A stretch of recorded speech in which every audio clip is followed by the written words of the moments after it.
which is now part of the English Language Dictionary and Vocabulary, comes from the Tagalog word bundok, meaning mountain. Catch Aral TarlakHenyo every Monday to Friday from 8:30 a.m. to 5:30 p.m. over Radyo Pilipino DCTC 828 and streamed live on Facebook page and YouTube channel of RTV Tarlac, Channel 26. I am Jeremiah Gahutan, your English teacher broadcaster. Let's learn English together only here on Aral TarlakHenyo.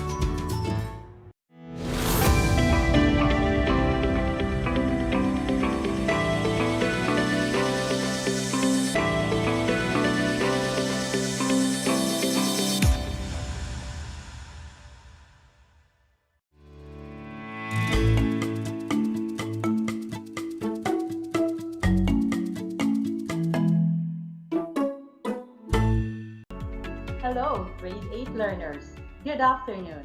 Welcome back to another educational adventure. Welcome to Aral TarlakHenyo, here on RTV Tarlac Channel 26, simulcast over DZTZ 828 Radyo Pilipino Tarlac. We are also streaming live via our Facebook page and YouTube channel of RTV Tarlac Channel 26. You can also watch us via Converge TV, Channel 100. It is a privilege to be with all of you today as we tackle a topic that will pique your curiosity while also providing you with the knowledge that you can utilize to your daily life. Broadcasting live here in Hirona, Tarlac via remote live broadcast. This is teacher broadcaster Lizelle V. Ruba, your English teacher for today. I hope you're all looking forward of learning something new today. Please make sure you have your self-learning modules, learning activity sheet, paper, and ballpen before we start the session. Also, please leave your names, sections, and schools in the chat box so that your subject teachers are aware that you are taking part in today's discussion. The focus of our lesson today is about synthesizing information using strategies, still targeting the same MELCs, synthesize essential information found in various sources. At the end of this lesson, you are expected to determine the strategies in synthesizing important information, synthesize important information from multiple sources using different methods or strategies. Are you ready to go? Let's begin. Let us review some terms or concepts to refresh your memory about the lesson Ma'am Kimberly taught you in the previous discussion by filling out Activity 1 on your learning activity sheet entitled Let Us Recall. Identify whether the underlined phrases or clauses in every sentence is correct or incorrect about synthesis. Put a check mark if the phrases or clauses are correct and put a cross mark if not, or incorrect. Write your answers on your answer sheet. For number 1, I will read each of the sentences twice. Number 1, synthesis refers to combining multiple sources and ideas. Synthesis refers to combining multiple sources and ideas. Number 2, synthesis is not a summary, but summary leads to synthesis. Synthesis is not a summary, but summary leads to synthesis. Number 3, secondary sources include diaries, speeches, letters, photographs, film footages, autobiographies. Secondary sources include diaries, speeches, letters, photographs, film footages, and autobiographies. Put a check mark if the phrases or clauses are correct, and put a cross mark if not. Let us check your answer. For number 1, the answer is correct. That is a check mark. For number 2, that is also correct. check mark. For number 3, that is incorrect. Cross mark. Now we go to number 4 and number 5. Number 4, when we synthesize, we don't involve redrafting, revising, editing, and proofreading our work.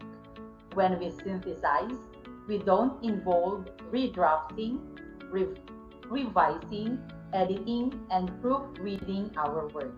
Number 5, synthesizing makes us collect new information, form new thoughts and ideas, and evolve our thinking.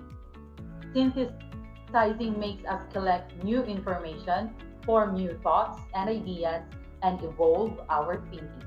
Put a check mark if the phrases or clauses are correct and put a cross mark if not. Let us check your answer. For number 5, that is incorrect, cross mark. And lastly, for number 5, that is correct, check mark. You might be aiming to make a well-written synthesis through learning how to synthesize using strategies. Thus, for you to be able to synthesize information, these methods should help you. The first method we have here is the add method. A, for what the students already know about the topic. D, for what the students learned during the reading on the same topic. And the other D, for what the students learned during the discussion of that topic. For the letter A, first the students think about what they already know about the topic. While or during reading the topic, the students now learn and think about new facts in the text. And then, the students should talk with their partners, discuss what they have learned, and know what they have learned and know on the topic during the discussion of that topic. The advantage of add method is that it helps you learn to integrate your learning with what you already know and discuss it with others. Let us have, for example, The Lion and the Mouse by Aesop.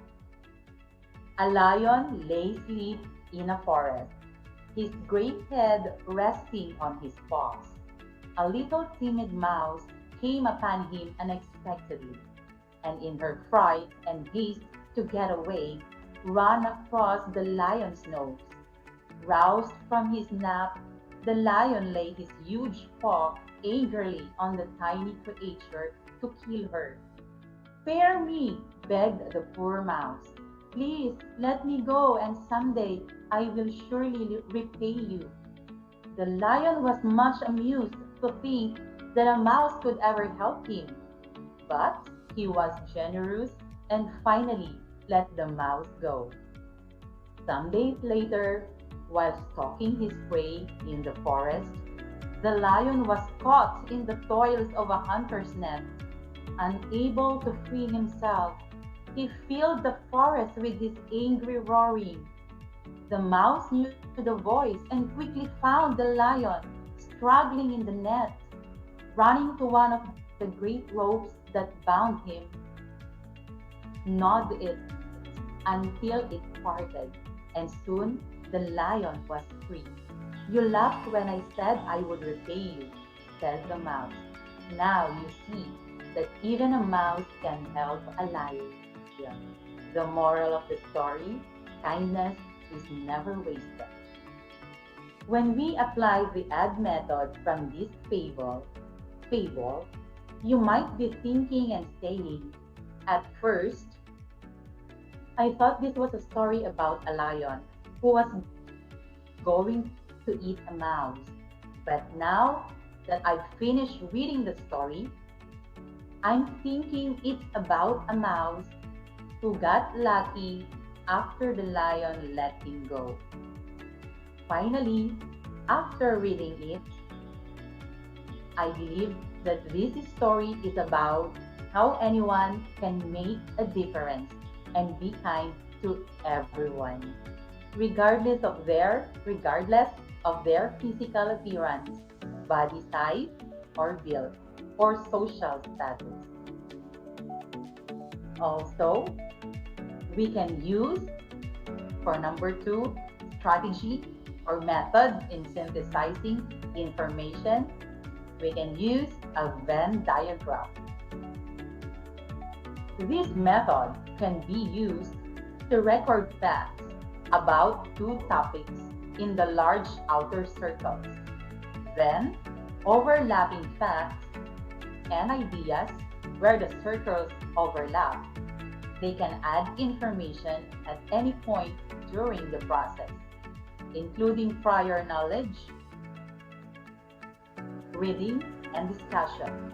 Students can use this diagram to generate their own ideas and thoughts about the subject. Keep in mind, however, that Venn diagrams work best with simple topics and comparisons. Let's have another example. Consider the Aesop's Fables, The Lion and the Mouse, and Casey Gutteridge's story, The Leopard and the Mouse. We have two fables here. The contrast or differences between these two topics or fables were displayed in the large outer circles of the Venn diagram, while the comparisons or similarities were displayed in the overlapping circles. All right, are you now familiar with the strategies we can use to synthesize? I'm sure you are. Let us do our activity entitled Getting Essential Information under Let Us Apply on your learning activity sheet. You are going to read the paragraph with me. Let us read it twice. Then you will pick out at least two essential ideas or important information by writing them down on your answer sheet. The paragraph goes this way.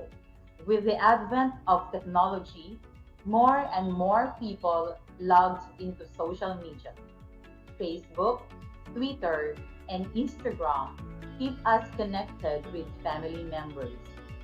They are great places to meet new people, reconnect with long-lost friends, or even to start relationships. However, people should realize that online relationships are not healthy substitutes for real-life interactions. Again, with the advent of technology, more and more people logged into social media. Facebook, Twitter, and Instagram keep us connected with family members. They are great places to meet new people, reconnect with long-lost friends, or even to start relationships. However, people should realize that online relationships are not healthy substitutes for real-life interactions. Let us check your answers. I will be presenting 5 possible answers, and if you got 2 of them, if you have familiar answers from the presented answers, then you are correct. The first one, the first essential information we can get from the paragraph is social media connects family and friends. Second, it could be it's a place to meet new people. Third, it could be this way. It's a way to reconnect. Fourth, it's a place to start relationship. And another possible answer is that it's not a healthy substitute for real life interaction or relationship. Excellent! If your answers, again I say, are similar to any of these given possible answers that I have presented, then you are correct. Now, let's have the second activity under Let Us Apply. This is entitled Analyzing the Information Given from Different Sources. Read and analyze the information given from the two codes. Then, answer the questions that follow. Write the letter of the correct answer on your answer sheet. I will read the codes, these two codes, twice. First quote. We know that people were buried there and that the stones are aligned in astronomically important ways. We also understand, because of the chemical composition of animal bones found nearby and the provenance of the stones, that people traveled hundreds of miles to visit Stonehenge. Second quote, it was believed that these particular stones had many healing properties because in Thessaly there are many sacred springs that are considered to have health-giving qualities. Again, the first quote. We know that people were buried there and that the stones are aligned in astronomically important ways. We also understand, because of the chemical composition of animal bones found nearby and the provenance of the stones, that people traveled hundreds of miles to visit Stonehenge. Second quote, it was believed that these particular stones had many healing properties because in Thessaly there are many sacred springs that are considered to have health-giving qualities. I will read each of the following items twice. Afterwards, you type or you write the correct letter of your answer on your answer sheet. For number 1, what is the main idea in the first quote? What is the main idea in the first quote? A. The stones were astronomically formed. B. Many people traveled hundreds of miles just to visit the Stonehenge. C. Stonehenge was thought to be a burial ground due to bones being buried near the stones. A. The stones were astronomically formed. B. Many people traveled hundreds of miles just to visit the Stonehenge. C. Stonehenge was thought to be a burial ground due to bones being buried near the stones. The correct answer is letter C. Very good. Number 2. What is the main idea in the second quote? What is the main idea in the second quote? A. The springs have health-giving qualities. B. The Stonehenge has many sacred springs. C.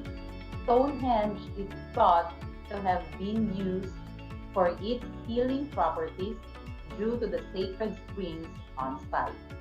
A. The springs have health-giving qualities. B.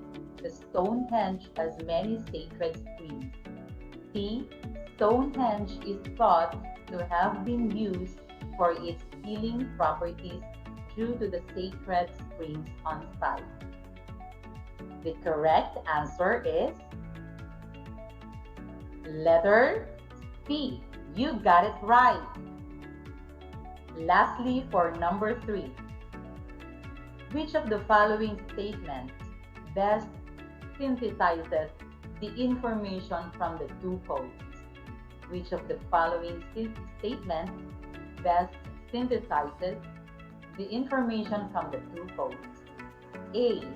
The Stonehenge became a healing place that attracted many people to visit it. B. The Stonehenge was used both as a healing site and a burial place for travelers. C. Stonehenge was used a healing site for inhabitants and travelers that were unwell, and those that did not heal were buried near the monument. A. The Stonehenge became a healing place that attracted many people to visit it. B. The Stonehenge was used both as a healing site and a burial place for travelers. And C. Stonehenge was used a healing site for inhabitants and travelers that were unwell, and those that did not heal were buried near the monument. What is the correct answer? Right, it is letter B. Good job, dear learners. Let us now strengthen what you are learning for today. Let us synthesize using the add method. The selection you are going to read is about friendship and compassion. Before you read, think about what you already know or your experiences. Make your synthesis following and completing the chart provided. We call it the Sunday synthesis. Write your answers on your answer sheet. I will read the selection twice about The Fire of Friendship by Paulo Coelho twice. Coelho. The Fire of Friendship by Paulo Coelho. A man called Ali is in need of money and asks his boss to help him out. His boss sets him a challenge. If he can spend all night on the top of a mountain, he will receive a great reward. If he fails, he will have to work for free. The story continues. When he left the shop, Ali noticed that an icy wind was blowing. He felt afraid and decided to ask his best friend Heidi if he thought he was mad to accept the wager. Don't worry. After considering the matter for a moment, Heidi answered, "Don't worry. I'll help you tomorrow. I'll be on the top of the mountain opposite, where I'll keep a fire burning all night for you. Look at the fire and think of our friendship, and that will keep you warm. You'll make it through the night, and afterwards, I'll ask you something in return." Ali won the wager, got the money, and went to his friend's house. "You said you wanted some sort of payment in return." Heidi said, "Yes, but it isn't money. Promise that if ever a cold wind blows through my life, you will light the fire of friendship for me." Let's use this chart or the synthesis Sunday. Give first the thoughts you have at first you saw or read the topic. Next, the thoughts that you have while you are currently reading the text. And then, after you read it and discuss it with somebody or with your classmate, you give the idea that you have learned. Let us see if we have the same responses or answers based on the possible answers that I am presenting right now. However, the answers here may vary, and your subject teacher in English will help you check it. The possible answer could go this way. At first, I thought the story is about a man who helped his friend in need. While I was reading, I started to think that this story is about friendship that practices a give and take relationship. After reading the story, I think that the things we may do or give in return to our friends for their help to us are not necessarily in the form of material things, but rather our encouragement and even our presence alone is enough when they need it most. You are doing great job, dear learners. You are showing mastery of our lesson. Are you now excited about our post-listening or viewing activity? On your learning activity sheet, using the Venn diagram, Write a well-synthesized paragraph from the given sources below. The source number 1 is Amherst and smallpox. An article taken from Native Web defines smallpox as a deadly disease spread by some virus. Through the lungs, the virus penetrates the entire lymphatic system and may infect the blood. Source number 2, smallpox, only adults suffer. An article by Kelly Donner insists on the fact that this disease is not that threatening today, as the prevention measures are stronger. The writer proves her words with the evidence from the recent studies. They show the significant drop in fatal outcomes during the last decade. Let us see if we have the same responses or answers based on the possible answer that I am presenting right now. However, the answers here may vary, and your subject teacher will help you check it. Synthesis for the comparison and contrast of the two sources using the Venn diagram. Both explored sources agreed that a special program of vaccinations by the World Health Organization made smallpox one of the two infectious illnesses that have been eradicated in full. It means that more severe health conditions exist without any effective treatment. Unlike Donner, Native Web authors do not think everything is over. They insist that the final traces of the virus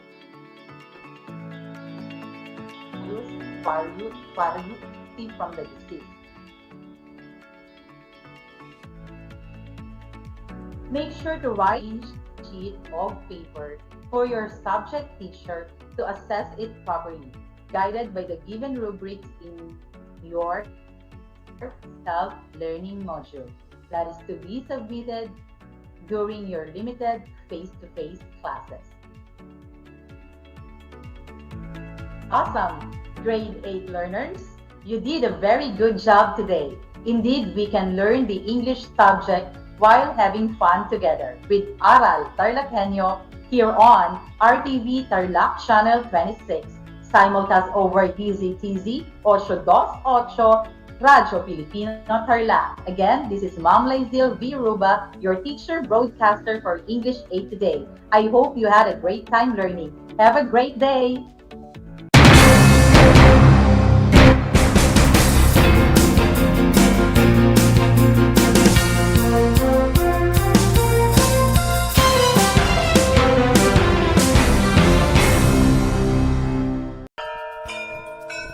Alam niyo ba, ang Balanggiga Bells ay kinuha ng mga sundalong Amerikano bilang war trophies pagkatapos ng Balanggiga Massacre noong 1901?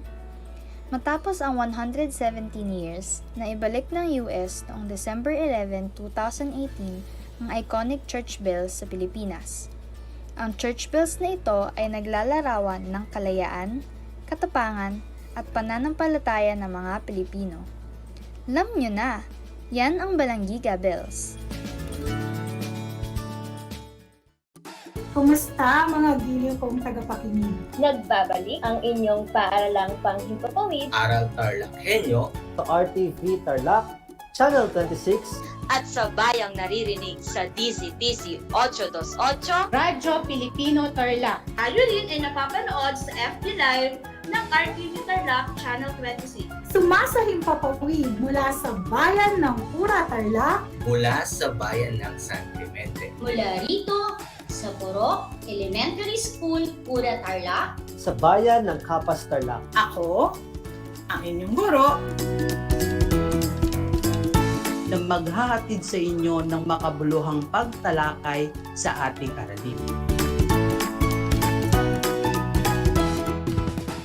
Alam niyo ba na ang gitnang Luzon ay tinaguri ang banga ng bigas ng bayan at kamalig ng palay ng Pilipinas dahil dito nagbumula ang malaking produksyon ng bigas sa ating bansa. Ito ay binubuo ng mga lalawigan ng Aurora, Bataan, Pampanga, Nueva Ecija, Zambales at Tarlac. Ugaliin nating manood ng Aral TarlakHenyo Lunes hanggang Biyernes alas 8:30 ng umaga hanggang alas 5:30 ng hapon. Ako si Binibining Pia Isrin Capiral, ang inyong teacher broadcaster sa Araling Panlipunan dito sa Project Shine Aral TarlakHenyo. Lagi nating tandaan ang pag-aaral ng Araling Panlipunan ay tungo sa daan ng pagiging makadiyos, makakalikasan, makatao, at makabansa.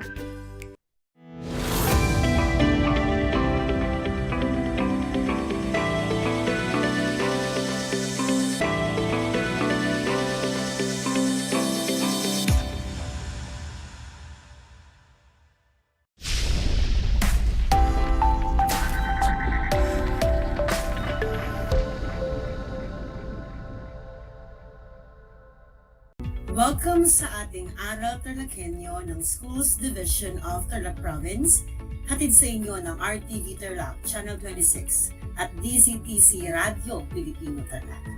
Magandang araw! Naririto na naman tayo nagsisikap at nagpupunyagi na maging makadiyos, makatao, makakalikasan at makabansa. Kumusta na kayo mga ginigilo kong mag-aaral? Ang aking pagbati at paghanga sa inyong masidhing pagpupunyagi upang matuto sa kabila ng hamon ng pagkakataon ang COVID-19 pandemic. At ako nga pala ang inyong guro sa Araling Panlipunan Grade 8, Ginang Christy L. Castillo, at naririto akong muli upang samahan at gabayan kayong maunawaan ang ating paksang aralin sa araw na ito, ang tungkol sa pagsisikap ng mga bansa upang makamit ang pangkapayapaang daigdig.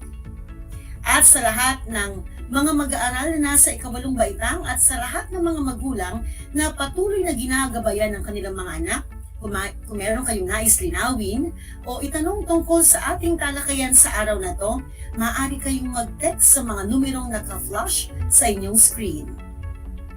At ang aking numero ay 0921-25-225-24. Kaya, ano pang hinihintay nyo at text na.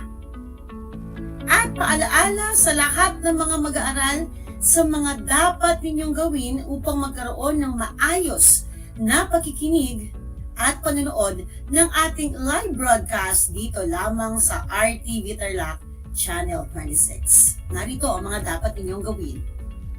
Una, siguraduhin na kayo ay nasa komportableng lugar habang nakasubaybay sa ating live broadcast.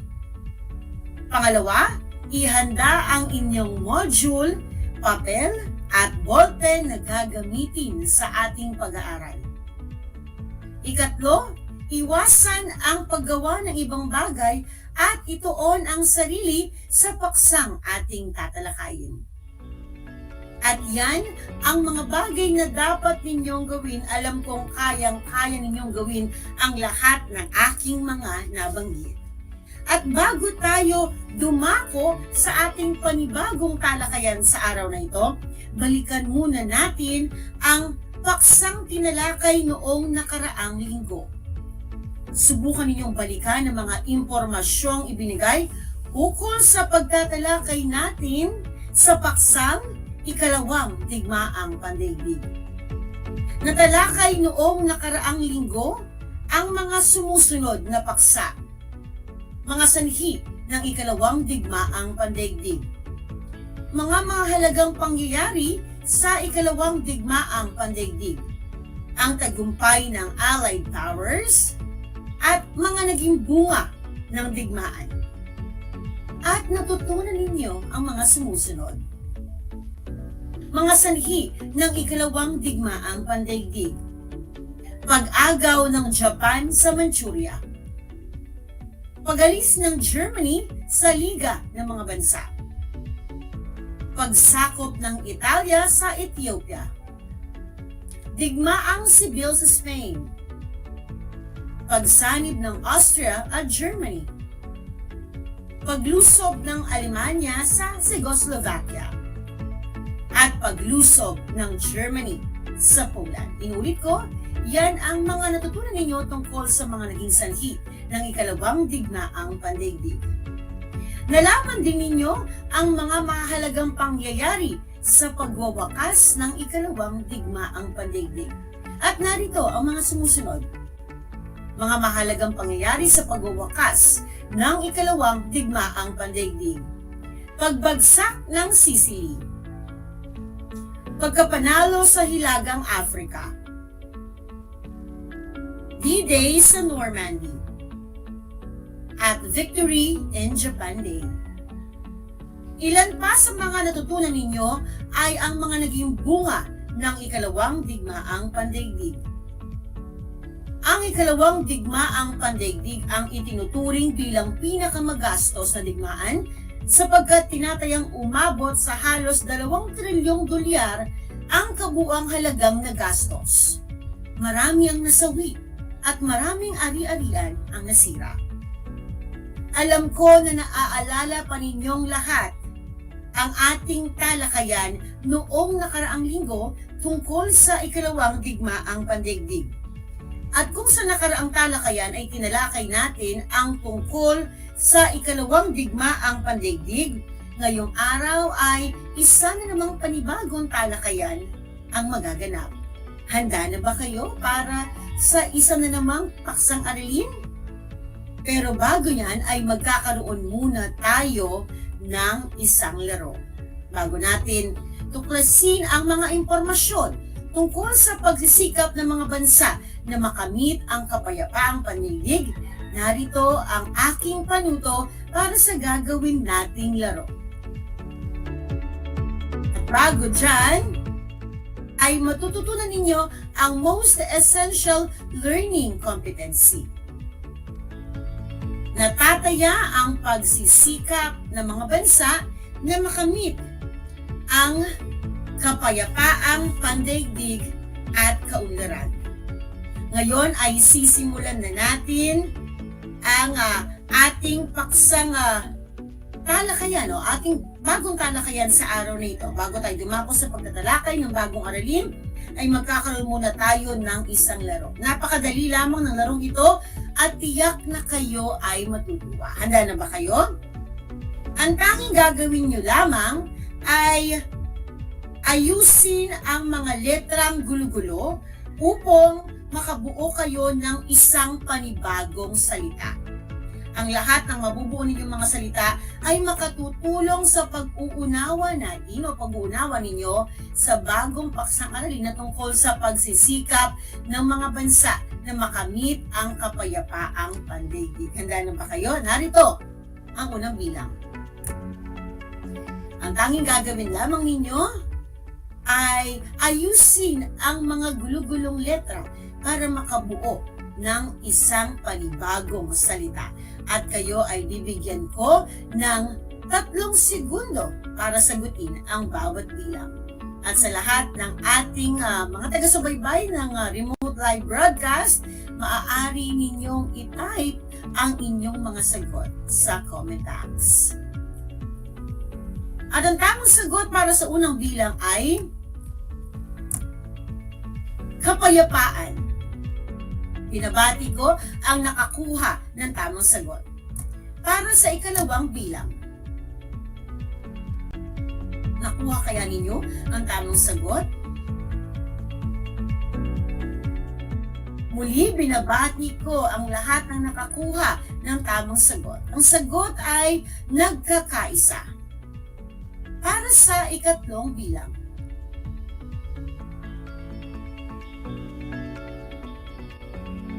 at ang tamang sagot para dito ay united. Ang susunod na bilang, ano kaya ang mabubuong salita? At ang tamang sagot ay nations. Susunod na bilang,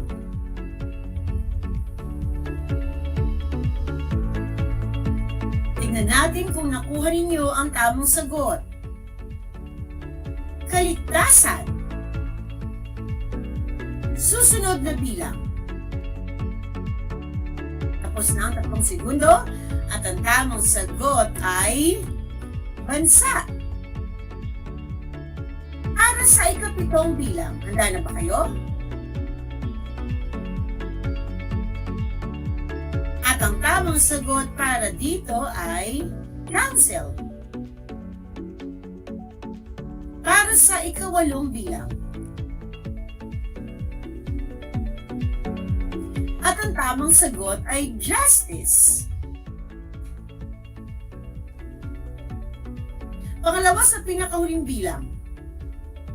Ano kaya ang mabubuong salita?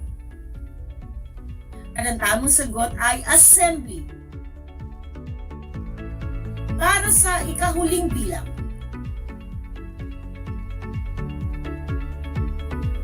At sa pagkatapos ng 3 segundo, ang tamang sagot ay security. Binabati ko ang lahat ng mga mag-aaral na nakakuha ng perfect score. At kayo ay magaling dahil kayo ay nakabuo ng mga salitang magpapaunawa sa ating paksang aralin.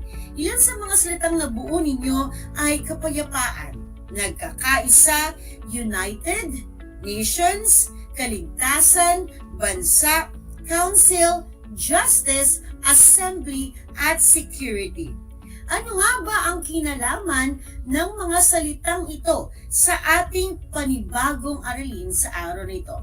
Atin nang sisimulan ang ating talakayan? At handa na ba kayong makinig?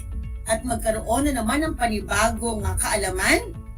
At upang masundan ang ating talakayan tungkol sa pagsisikap ng mga bansa na makamit ang kapayapaang pandaigdig. Upang hindi na masundan pang ikalawang digmaang pandaigdig, humanap ng paraan ang mga bansa upang tuluyan ng makamit ang kapayapaan.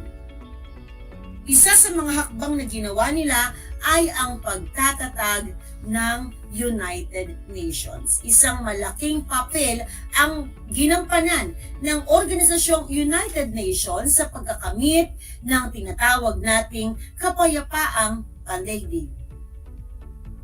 Hindi pa natatapos ang ikalawang digmaang pandaigdig, ay naisip na ni Pangulong Franklin Roosevelt ng United States na muling magtatag ng isang samahang pandaigdig na papalit sa Liga ng mga Bansa. At 4 na buwan bago sumalakay ang mga Hapones sa Pearl Harbor, sina Pangulong Roosevelt at punong ministro Winston Churchill ng England ay bumalangkas ng deklarasyon. Ang Atlantic Charter na siyang saligan ng 26 na bansa sa nilagdaang deklarasyon ng mga bansang nagkakaisa o tinatawag nating United Nations. Sa isang komperensya sa Moscow noong Oktubre 1943, ang United States, Great Britain at Soviet Union ay nagkasundo na pairalin at panatilihin ang kapayapaan sa sandaling matalo ang Axis. At sinundan ito ng deklarasyon ng 4 na bansa kasama ang China upang maitatag ang isang pangkahalatang samahang pandaigdig upang mapanatili ang kapayapaan at kaligtasan sa mundo. At 50 bansa ang nagpulong sa California, United States upang balangkasin ang Karta ng mga Bansang Nagkakaisa. Noong Oktubre 24 ng 1945 ay itinatag ang mga bansang nagkakaisa o United Nations o UN. Muling nagpulong ang mga kinatawan ng mga bansa sa London noong 1946 at nahalal na unang Sekretaryo General si Trygve Lie ng Sweden. Tandaan ang mga sumusunod na petsa na naging mahalaga sa pagbabalangkas ng United Nations. October 1943, nagkasunto ang United States, Great Britain at Soviet Union na pairalin at panatilihin ang pandaigdigang kapayapaan sa oras na matalo ang Axis powers. Pebrero 1943, nagkasundo ang Big Three na sina Pangulong Franklin Roosevelt ng US, Punong Ministro Winston Churchill ng Britain, at Premier Joseph Stalin ng Soviet Union na bumuo ng isang balangkas ng saligang batas para sa nagkakaisang mga bansa.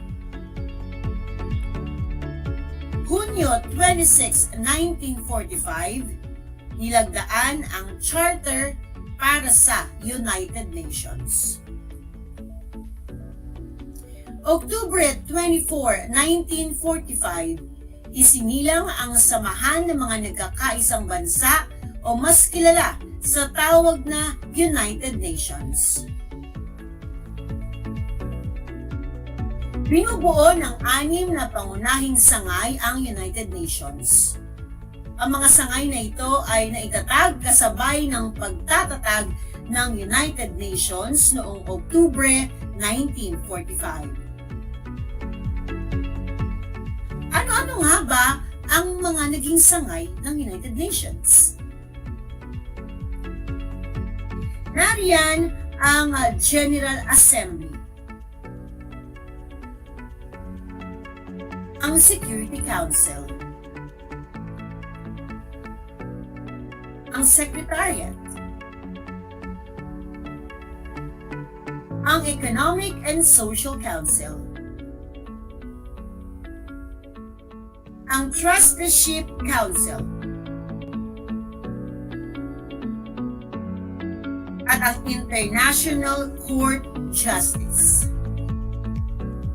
Bago tayo matapos sa unang bahagi ng pagtatalakay ng ating paksang aralin, ay alamin natin ang naging hangarin ng samahang na itatag.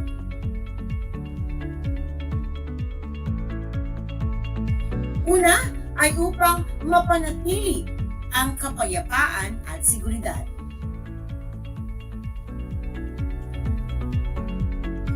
Pangalawa, mapaunlad ang pagkakaibigan ng mga bansa batay sa pagkakapantay-pantay ng karapatan ng tao. Ikatlo, makamit ang pandaigdigang pagkikipagtulungan sa paglutas ng mga suliranin ng mga tao tulad ng suliraning pangkabuhayan, panlipunan at pantao. Ikaapat, matulungan ang mga bansa sa mga paggawa at pagbuo ng mga kasunduang pangkapayapaan at pagkikipag-isa upang matamo ang mga nabanggit na layunin. Ang mga nabanggit na hangarin ng samahan ay nasasaad sa Charter of the United Nations. At mula sa mga tekstong aking ipinaliwanag, natutunan ninyo ang mga sumusunod na paksang aralin. Ang pagtatatag ng mga bansang nagkakaisa, ang United Nations at layunin nito, 6 na sangay ng United Nations. Hangarin ng United Nations ayon sa Charter of the United Nations. At bago tayo dumako sa pagsasagot ng inyong gawain para sa araw na ito, isa-isahin nating muli ang lahat ng mga mahalagang impormasyon na aking tinalakay tungkol sa unang bahagi ng ating paksang aralin tungkol sa pagsisikap ng mga bansa na makamit ang kapayapaang pandaigdig. Heto na ang mga dapat ninyong tandaan tungkol sa ating paksang tinalakay sa araw na ito. Una, isa sa mga hakbang na ginawa upang tuluyang makamit ang kapayapaan pagkatapos ng ikalawang digmaang pandaigdig ay ang pagtatatag ng mga bansang nagkakaisa o United Nations.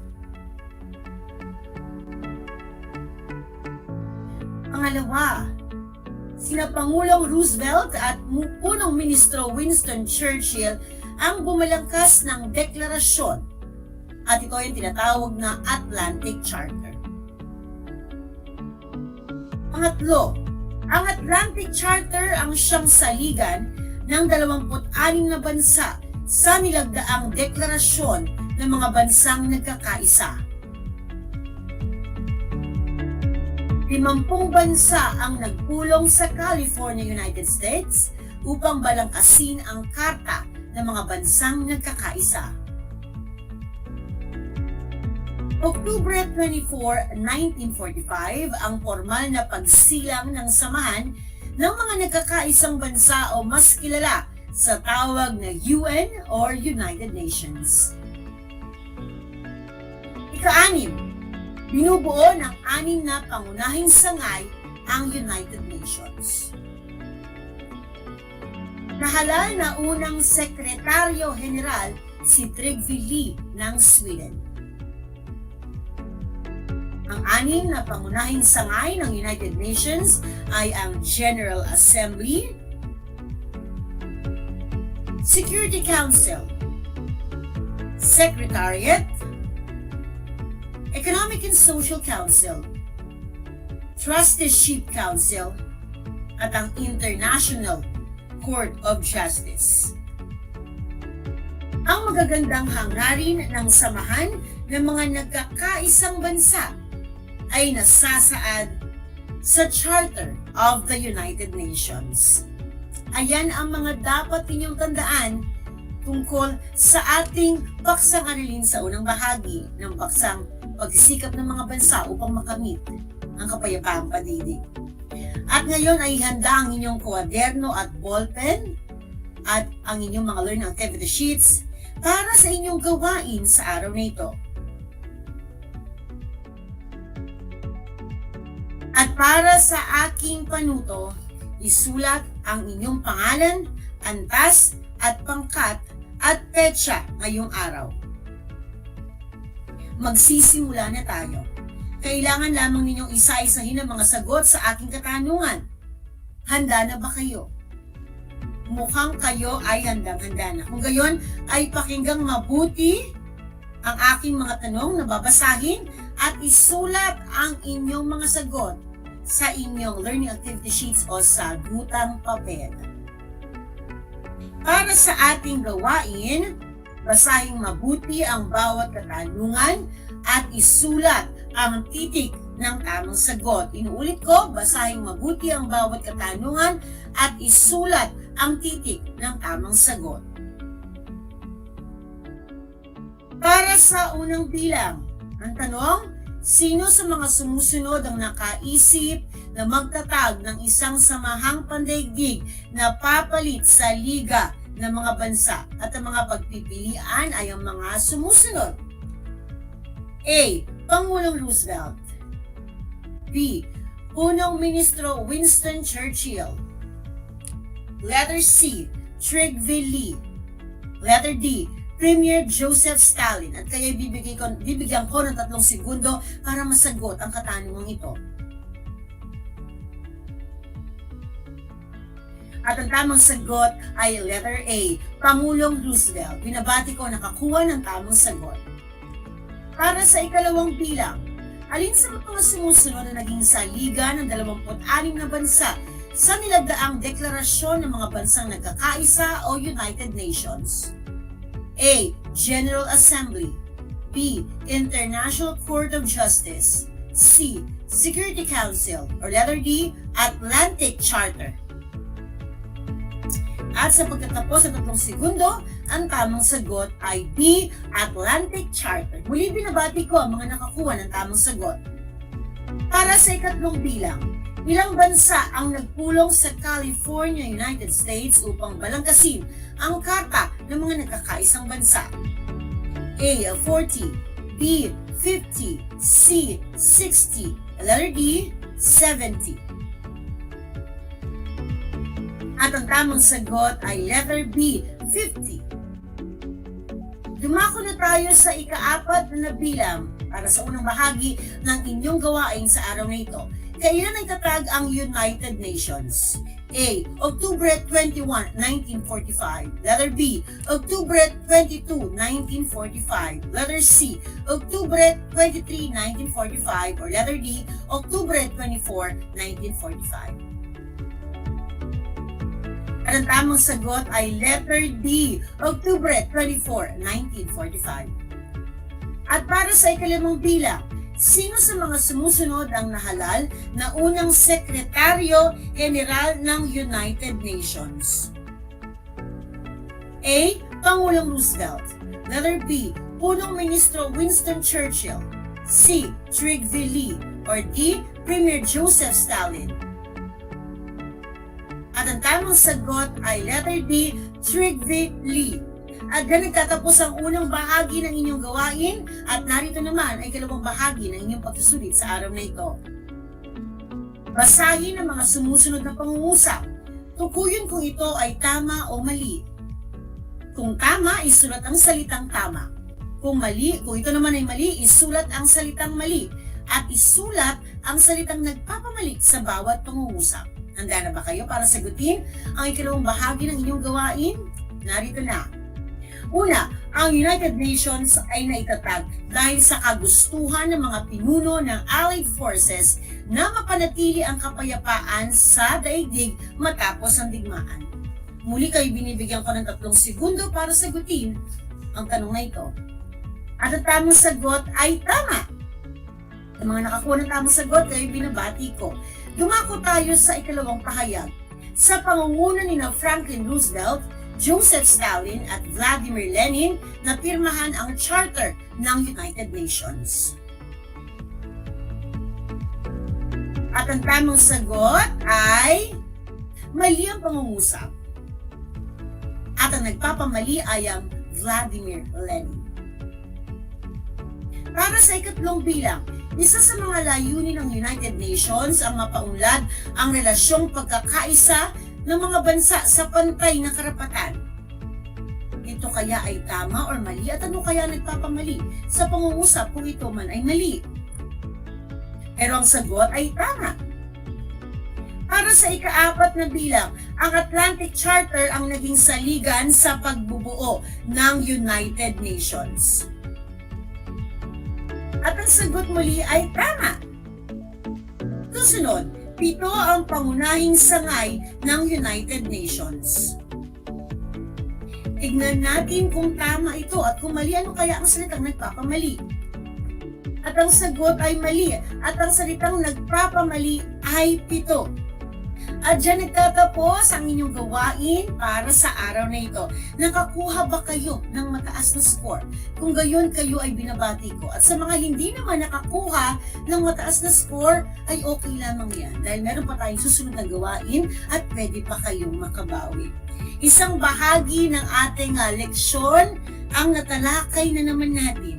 At upang magkaroon kayo ng ideya sa susunod nating talakayan, basahin ninyo ang inyong Module 3 at pag-aralan ang tungkol sa mga tungkuling ginagampanan ng bawat sangay ng United Nations. Sana ay huwag ninyong kalimutan ang mahalagang aral na inyong natutunan mula sa ating leksyon sa araw na ito at patuloy nyo itong ibahagi sa iba.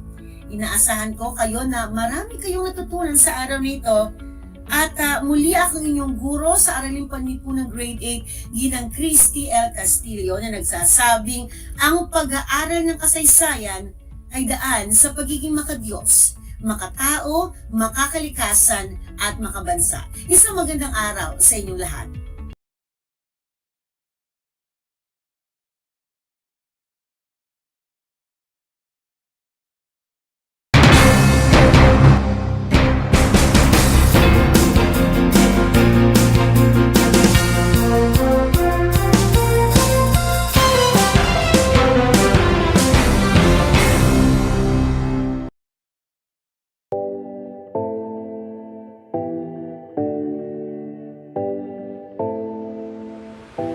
Alam niyo ba na ang 2014 Philippine Basketball Marathon ay ang pinakamahabang basketball match ayon sa Guinness World of Records? Ang laro ay naganap mula March 24 hanggang March 29, 2014 sa Meralco Gym sa Pasig at tumagal ng 120 hours. Ang marathon na ito ay isang fundraising event para sa mga biktima ng bagyong Yolanda. Alam niyo na, yan ang longest basketball match.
How are you today? Hello, everyone. Hello, learners of Tarlac. Good morning, Mas Talino Grade 4 learners! Welcome to Aral TarlakHenyo here on RTV Tarlac Channel 26. Simulcast over DCTC Radio Filipino Tarlac.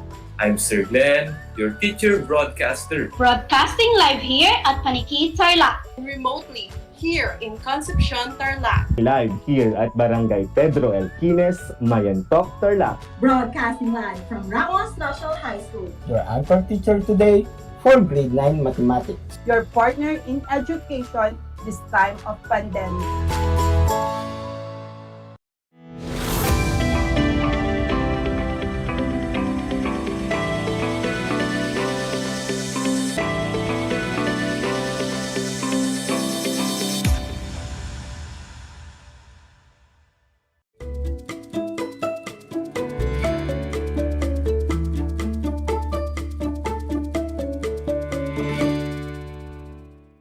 Good afternoon, learners.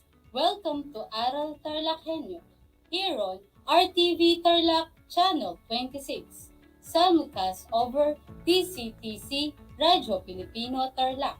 I am Nina Cristel Gramonte Manicon, your teacher broadcaster in Beauty Care, Nail Care, Grade 8, bringing you the latest lesson right at the comfort of your home. Broadcasting live here at Capas National High School, Dolores, Capas, Tarlac. For attendance purposes, please type in your name, your section, the name of your school, as well as your answers in our evaluation through the chat box. Remember to keep your comments friendly and about the lessons only. So, how are you, my dear learners? I hope you're having a nice day with gratitude and positivity in life despite of the present pandemic. Before we start, please find a comfortable and quiet place for you to study and far from any distraction so you can hear me loud and clear. Bring out your pen, your paper, and learning activity sheets. Join me this afternoon as we explore and expand our knowledge in beauty care with the following objectives. First, define and discuss the function of the nails. Second, identify the parts of the nails and their function. Third, enumerate the different types of nail shapes. At this point, I guess you are now seated comfortably and eager to listen on our new lesson. If everything is set in front of you, that's good. Before we proceed, let's have a quick review on our last lesson. Do you still recall it? Our last lesson is all about the nail care tools, materials, and equipment. It is important to select the correct products, tools, and equipment based on client's consultation and skin analysis. Tools need to be readily available at safe distance, clean, disinfect, and prepared for client-specific needs. I think you are now ready to listen for our next lesson for this afternoon. So for today's lesson, I will be discussing the parts of the nail and their function, which are not the primary focus of wellness of many men and women, but also serve as indicator of person's health based on how fast or slow they grow, how strong or brittle they are, and how shiny or dull they look. We can gain a fair amount of insight into the inner workings of our body. Look at your nails. Can you describe them? That's great. Let's start. Onyx is a technical term for nail. Nail is a horn-like envelope covering the tips of the fingers and toes in the most primates and a few other mammals. Nails are similar to claws in other animals. Fingernails and toenails are made up of tough protective protein called alpha-keratin. This protein is also found in the hooves and horns of the different animals. What do you know about the nails? Why we have them? These are the function of the nails. First, they help humans function. Nails are basically flat versions of claws that help humans to dig, climb, scratch, grab, and more. Second, they guard against injuries. They serve as protective plates that help prevent the fingers and toes from getting cut or scraped during daily activities. The size of cut should be big enough, usually bite-sized, to be recognized. Third, they enhance the sensation. The fingers and toes contains nerve endings that allows the body to process the volume of information that receives every time something is touched. And the nail acts the counter force, providing even more sensory input after a person touched something. Nails are constantly growing, but their growth rate slows down due to poor circulation and aging. Fingernails grow faster than toenails at the rate of 3 millimeters per month. It takes 6 months for a fingernail to grow from root to the free edge. Toenails grow much more slowly at just 1 millimeter per month. It takes 12 to 18 months for a toenail to grow from root to tip. Nail grows forward over the nail bed and guided by the nail growths until it reaches the free edge. Translucent cells, as they first emerge from the matrix, are plump and soft, but keratinized become harder and flatter as they move towards the free edge. Keratinization caused the cells to die. Do you know Ariana Williams? Ariana Williams of Houston, Texas has a fingernails with a combined length of 18 feet, 10.9 inches, making her the Guinness World Record holder in that category. Williams is officially the new fingernail champ in the 2018 edition of the Guinness World Records. And now, let us discuss the different nail structure. First, we have the nail root. Nail root is a growing area of the nail and sometimes called as the matrix. The shape and the size of the matrix determines the thickness of the nail. The process of keratinization takes place in the epidermal cells of the matrix, forming the hardened tissue of the nail plate. The function of the matrix is to produce new nail cells. Next is lunula. Lunula is located at the base of the nail and the visible part of the matrix. It is white in color and known as the half moon. The nail is slightly soft in this area and can be easily damaged. The lunula can be seen in the thumb and may not be visible in the little finger. Third on the list is nail bed. Nail bed is the portion of skin upon with the nail plate rests. It has very rich supplies of blood and lymph vessels to keep the nail healthy. The function of the nail bed is to supply the nourishment and protection. When the nail grows properly, the nail bed is smooth. But if the nail doesn't grow correctly, the nail may split or develop ridges that are not cosmetically attractive. Another part of the nail plate is nail plate. Nail plate is composed of layers of keratinized skin cells. The layers are packed very closely together with fat but very little water content. No blood vessels or nerves, so like hair, they can be cut without bleeding. The pink nail plate gets its color from the vessels that pass beneath in the nail bed. Its function is to protect the living nail bed in both fingers and toes. Next on the list, we have the eponychium. Eponychium is more commonly known as the cuticle. The cuticle is situated between the skin of the finger and the nail plate. It fuses this structure together and provides a waterproof barrier. The function of the cuticle is to protect the matrix from infection by stopping dirt and bacteria getting under the nail plate by forming a waterproof barrier. Next is nail walls.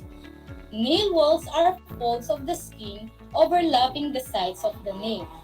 The function of the nail wall is to protect the nail plate edges. Another nail structure is the free edge. This is attached to the nail bed and appears as white. The function of the free edge is to protect the fingertip and the hyponic tip. Next is nail mantle. Nail mantle is the layer of epidermis at the base of the nail before the cuticle. The function of the nail mantle is to protect the matrix from the physical damage. And last on the list is the nail grooves. Nail grooves run alongside the edge of the nail plate. Its function is to guide the body of the nail as it grows forward over the nail bed to the free edge and to keep the nail growing in a straight line. So those are the parts of the nail. All has function, even the smallest parts of it. Now, let's talk about the nail shapes. Are you aware that you can shape your nails? Yes, that's true. You can try one of these shapes. First on the list is oval shape. Oval shape is common among people with long, perfect nail beds. It may styled slightly rounded at the base and slightly pointed at the fingertips. Most often, this type of nail has a natural look and looks very good in a short medium length. Next is round shape. Round shape is ideal for shorter nails. The nail is allowed to grow out straight at the sides for approximately 1.5 mm, and then the tip is filed into a rounded shape. This is a strong shape which is great for those who keep their nails short. Next is pointed shape. The nails are filed away at the side to the point at the tip. This shape is very weak as the side of the nail which provide the strength are totally lost. The fourth nail shape is squoval. A squoval is followed by squaring off the tip. This gives the nail tip strength over the oval shape. Next is square shape. Square-shaped nails are the most famous nail shapes. It is created by allowing the nail to grow out straight and then filing the tip straight across at the right angles with the rest of the nail plate. And last nail shape is the ballerina shape. Ballerina shape, also known as the coffin shape, are essentially the pointed nail but with a square rather than pointy tip. They are called ballerina nails or coffin nails because the shape resembles both a coffin and a ballerina slippers. So those are the different types of nail shape. We have the oval shape, round shape, pointed shape, squoval shape, square shape, and the ballerina shape. I hope everyone a lot in today's lesson. Now, to check if you really understood our lesson, let's have a short quiz by identifying the nail structures and the nail shapes. Are you ready? Please listen to my instruction in taking the quiz. I will read the question twice. From the choices given, choose the letter of the correct answer. Like I said earlier, for those who are watching in our FB live stream, you can type your answer in our chat box or you can write it on a piece of paper. Are the instructions clear to you, learners? Okay, let's begin. Question number 1. What part of the nail is the pearly colored and crescent shape is due to the cell being pushed closely together? The choices are A. Lunula, B. Matrix, C. Free edge, D. Nail bed. I repeat the question number 1. What part of the nail is the pearly colored and crescent shape is due to the cells being pushed closely together? A. Lunula, B. Matrix, C. Free edge, D. Nail bed. Question number 2. Which part of the nail is more commonly known as the cuticle? The choices are A. Nail bed, B. Eponicule, C. Nail walls, D. Free edge. I repeat the question number 2. Which part of the nail is the more commonly known as the cuticle? A. Nail bed, B. Eponicule, C. Nail walls, D. Free edge. Next, question number 3. What part of the nail that has very rich supplies of blood and lymph vessels to keep the nail healthy? The choices are A. Free edge, B. Nail bed, C. Matrix, D. Cuticle. Again, what part of the nail that has very rich supplies of blood and lymph vessels to keep the nail healthy? A. Free edge, B. Nail bed, C. Matrix, D. Cuticle. Next, question number 4. Which part of the nail that run alongside the edge of the nail plate? The choices are A. Nail wall, B. Nail grooves, C. Nail mantle, D. Nail bed. I repeat, which part of the nail that run alongside the edge of the nail plate? A. Nail wall, B. Nail grooves, C. Nail mantle, D. Nail bed. Next, question number 5. What part of the nail that protects the matrix from physical damage? The choices are A. Nail bed, B. Nail grooves, C. Nail walls, D. Nail mantle. Again, question number 5. What part of the nail that protects the matrix from physical damage? A. Nail bed, B. Nail grooves, C. Nail walls, D. Nail mantle. Next, question number 6. This nail plate is common among people with long, perfect nail beds. The choices are A. Square shape, B. Ballerina shape, C. Round shape, D. Oval shape. I repeat the question number 6. This nail shape is common among people with long, perfect nail beds. A. Square shape, B. Ballerina shape, C. Round shape, D. Oval shape. Next, question number 7. What is a strong shape that is great for those who keep their nails short? The choices are A. Square shape, B. Pointed shape, C. Round shape, D. Oval shape. I repeat the question number 7. What is a strong nail shape that is great for those who keep their nails short? The choices are A. Square shape, B. Pointed shape, C. Round shape, D. Oval shape. Next question, question number 8. This nail shape is also known as the coffin shape, or essentially the pointed nail, but with a square rather than pointy tip. The choices are A. Oval shape, B. Ballerina shape, C. Round shape, D. Oval shape. I repeat the question number 8. This nail shape is also known as the coffin shape, or essentially the pointed nail, but with a square rather than the pointy tip. The choices are A. Oval shape, B. Ballerina shape, C. Round shape, D. Oval shape. Next question number 9. What nail shape are the most famous among the nail shape? The choices are A. Square shape, B. Pointed shape, C. Round shape, D. Oval shape. Next question, question number 9. What shape are the most famous among the nail shape?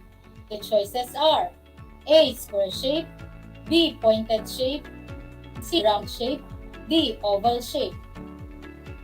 Next, last number, question number 10. This nail shape is very weak as the sides of the nail, which provide the strength, are totally lost. The choices are A. Square shape, B. Oval shape, C. Round shape, D. Pointed shape.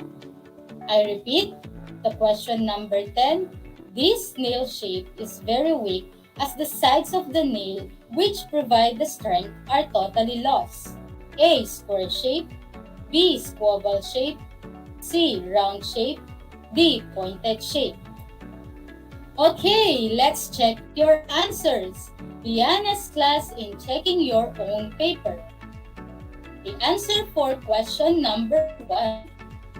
What part of the nail is the pearly colored and crescent shape is due to the cells being pushed closely together? The correct answer is A. Lunula. Next, the answer for question number 2. Which part of the nail is more commonly known as the cuticle? The answer is B. Eponicule. The answer for question number 3. What part of the nail that has very rich supplies of blood and lymph vessels to keep the nail healthy? The correct answer is B. Nail bed. Next, the answer for question number 4. Which part of the nail that run alongside the edge of the nail plate? The correct answer is D. Nail grooves. The answer for question number 5. What part of the nail is that protects the matrix from physical damage? The correct answer is D. Nail plate. Next, the answer for question number 6. This nail shape is common among people with long, perfect nail beds. The correct answer is D. Oval shape. Next, the answer for question number 7. What is the strong nail shape that is great for those who keep their nails short? The correct answer is C. Round shape. The answer for question number 8. This nail shape is also known as the coffin shape, or essentially the pointed nail, but with a square rather than pointy tip. The correct answer is B. Ballerina shape. Next, the answer for question number 9. What nail shape are the most famous among the nail shape? The correct answer is A. Square shape. And last number, the answer for question number 10. The nail shape is very weak as the side of the nail which provide the strength are totally lost. The correct answer is D. Pointed shape. I hope that all of you got the correct answers. If not, that's okay. Don't lose hope and keep trying. Just continue to review our lesson. So, I guess we had a great time together, learning about the nail care structures and the nail shapes. That's all for today, grade 8 learners. I hope you learned something from today's lesson. Again, this is Nina Cristel Gramonte Manipon, your teacher broadcaster in Beauty Care, Nail Care, Grade 8. Leaving you this message. In TLE, we aim skills, knowledge, and progress. Until next time!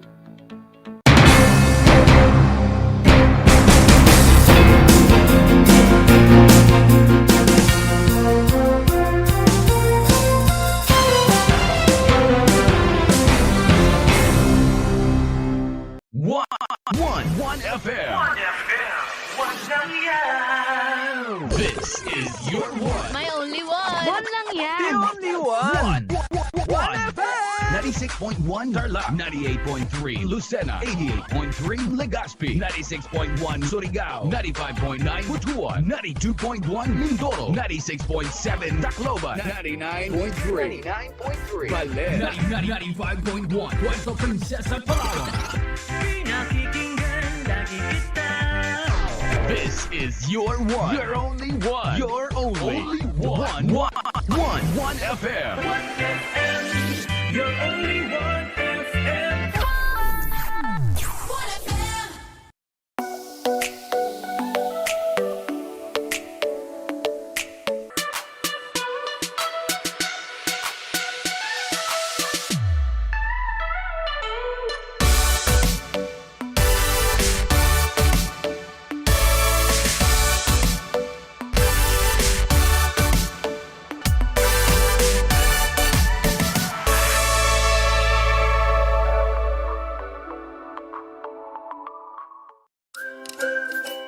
Alam niyo ba na ang Great Barrier Reef ay ang pinakamalaking living structure on Earth? Matatagpuan ito sa baybayin ng Queensland sa Australia.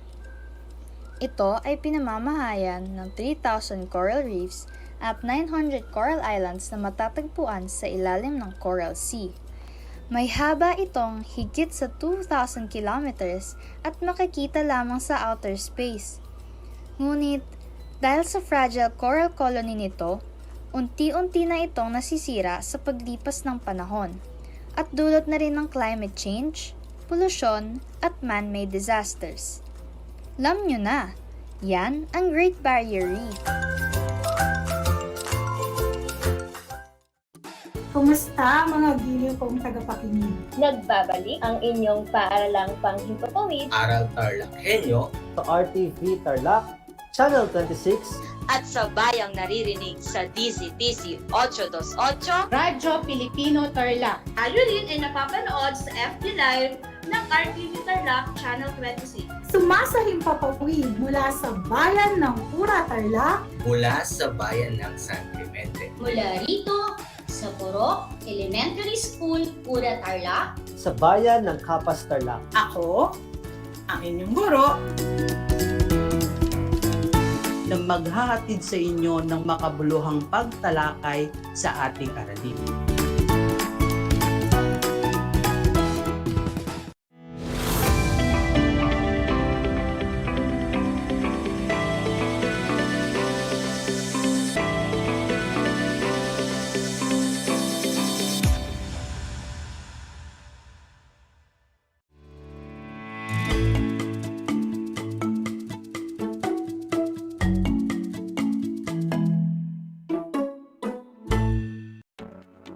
a pleasant day and happy learning, young learners. Welcome to Aral TarlakHenyo here on RTV Tarlac, Channel 26, simulcast over DZTC, Radyo Filipino Tarlac. I am Maricon Garcia Francia, your teacher broadcaster for Physical Education 8. And I am here to give you this remote live broadcast all the way from the DEPED High School, Bamban West District, Province of Tarlac. Kumusta? Mayap ayaldo, naimbag nga aldaw. Hello grade 8 learners, how's your day? I hope you are as energetic and enthusiastic as ever because we will be experiencing school on the air through radio and television. This is Project Shine Aral TarlakHenyo. To all my fellow educators and to our dear parents and guardians who are with us on the television and on Facebook Live, thank you for joining us. So, grade 8 learners, are you ready for another exciting lesson in physical education this afternoon? That's great! But before that, let me give you the following important reminders. First, make sure that you are in a comfortable and quiet area of your house, free from noise or any distractions. Second, you should have your learning activity sheet, your module or compendium of notes, pen and paper, or study notebook. Last, but definitely not the least, I want you to pay attention, focus, and enjoy while listening and learning to our discussion. You can participate by typing your comments on our chat box. So grade 8 learners, are you ready? I'm sure you are, so let's get started. Before we move on to our main topic for this afternoon, let us have a look back activity. Let's have a recap of our previous topic. Are you familiar with this dance, where dancers put emphasis on the use of coconut shells? What about this dance where dancers are holding glasses? What about this dance where dancers use chairs in performing their routines? Very good! These are examples of Philippine folk dances. What about the significance of Philippine folk dances? Correct! Philippine folk dances speak so much about the heartbeat of our people, for they tell about our costumes, ideas, beliefs, and superstitions of daily living in certain community. Just by looking at their costumes, props, and implements of a certain group or tribe, you can tell the origin of the dance.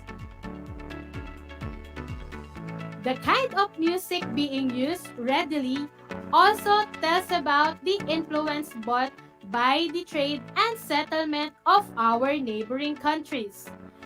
These are the reasons why Philippine folk dances contribute to the very rich culture of our country. Good job, grade 8 learners! I'm glad that you can still remember the concept of Philippine folk dances. This is just an indication that you are ready to discover and explore new learning experience about Philippine folk dances. Let's begin! Open your competency-based learning materials in Physical Education 8. To check how ready you are in terms of familiarity in Philippine folk dances, here is an example music. Listen attentively because questions will be asked right after.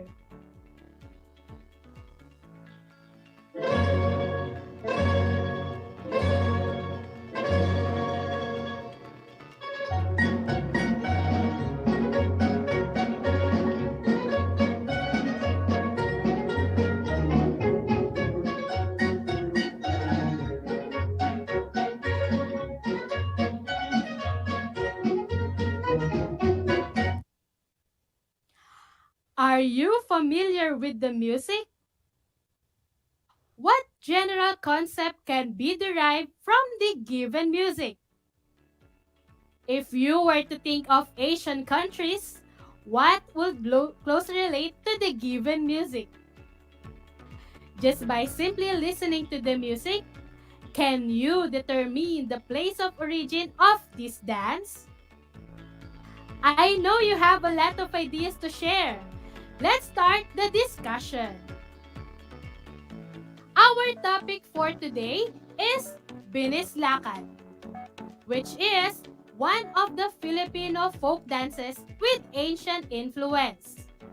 We will be focusing on its background, its properties, and its prominent steps. Let us start with the background and its origin. Do you recognize her? Binislakan is a dance research of Francisca Reyes Aquino. For those who don't know, she is the dancer and a researcher who was a Filipino dancer and academic noted for her research on Philippine folk dance. And because of her dedication and passion for dance, she was awarded as National Artist for Dance. What is Binislakan? Binislakan meaning the use of sticks known as bislak. Now, where did they get the idea of using the sticks? What does the stick represent in Binislakan? Are you familiar with this picture? Correct! The bislak or stick imitates the two chopsticks used by the Chinese for eating. which means Binislakan came to the Philippines with the Chinese immigrants brought by the trade and settlements to us before. And why do they perform this dance? The dance is used to commemorate the Chinese pirate Li Mahong or Lin Tauken, who built his kingdom in Lingayen, Pangasinan. From then, the municipality of Lingayen, Pangasinan was derived from the Chinese word Li King Tung, meaning to look backward and forward by the Chinese settlers in the area a long time ago. This is just a manifestation that Chinese immigrants contributed a lot to enrich our dance to a large extent. Alright, I hope you understand the background of Binislakan. And to sum up, Binislakan is a dance research of Francisca Reyes Aquino. Binislakan meaning with the use of sticks. The place of origin is Lingayen, Pangasinan. The country of influence is China. Ethno-linguistic group is Pangasinense. And the classification of dance is social dance. Let us now proceed with the dance properties. One of the best way to get engaged with the dance is through its properties. Let's have an activity. Let me read the direction. Supply the missing letters of the following dance properties to form a word. You have 5 seconds to answer each item. Property number 1. It is a clothing worn by a dancer when performing before an audience. Typically, these are designed to harmonize with the dance and not hinder the movements of the dancer. The first property is the costumes. The female dancers are wearing siesgo and kimono with loose long sleeves and soft panuelo, while the male dancers are wearing camisa de chino and red pants. These costumes add color to the presentation, for they represent the culture value of the people. Let's have the second property. An art of sound in time that expresses ideas and emotions in significant forms through the elements of rhythm, melody, harmony, and color. The second property is music. It has a 2/4 time signature composed of 2 parts, letter A and B. The count is 1, 2, 1 and 2, and 1, 2, and the music serves as the life of the presentation. Next, last one. Any dance in which a number of couples form a certain arrangement, such as 2 facing lines or circle, and perform a series of figures within or based on that arrangement. The last one is formation. It is formation where partners stand 6 feet apart, and this serves as the direction and arrangement of the dance. Okay, we're done discussing the background of the dance and its properties. And you are still listening to Aral TarlakHenyo here on RTV Tarlac, Channel 26. And for the last discussion, which is the 5 prominent steps in Binislakan, I want you to watch this video presentation.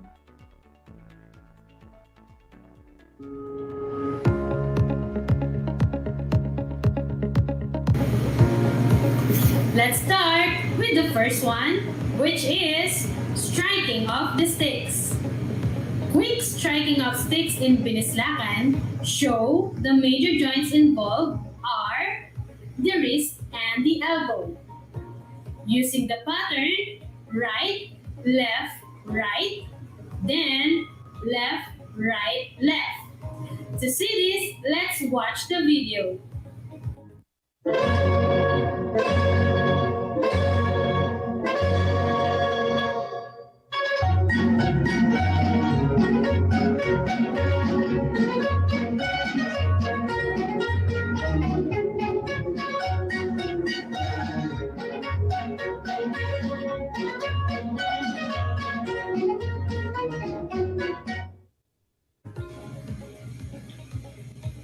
Did you get that, class?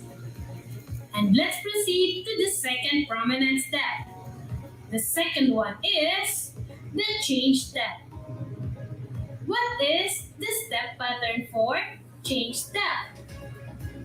It is step, close step. Step right foot forward, count 1. Step left close to the right foot, count N. Step right foot quickly, count 2. To see how it is being done, let's watch this.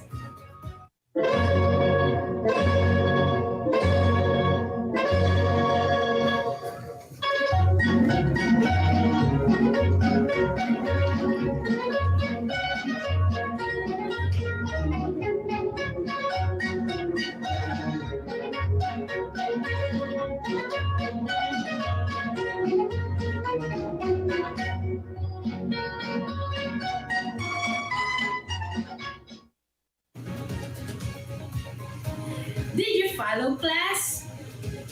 Okay, let's proceed with the third prominent step, which is mincing. With heels raised, take as many small steps as desired. The major joints involved in this step pattern are the knee and the ankle. Are you ready to do it? Let's watch this.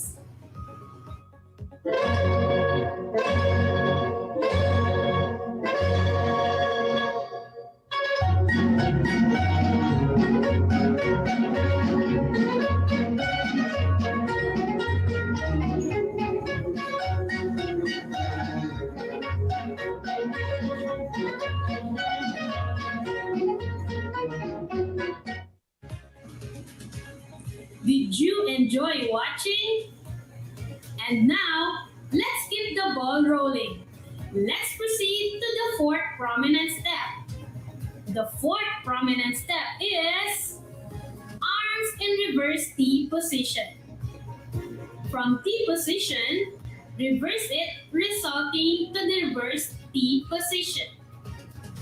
Arms are horizontal, elbows bent at the right angles, forearms parallel to the head, palms inward, fist barely closed. To see how it is being done, let's watch this.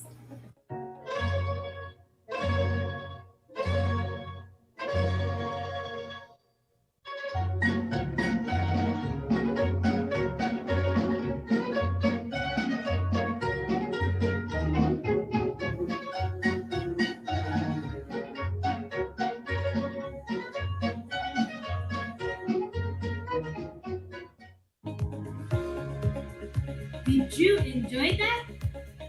And now, we're down to the last prominent step in Binislakan, which is saludo. Partners bow with each other, opposite dancers or to the neighbor with feet together. Let's see how it is being done. Let's watch this.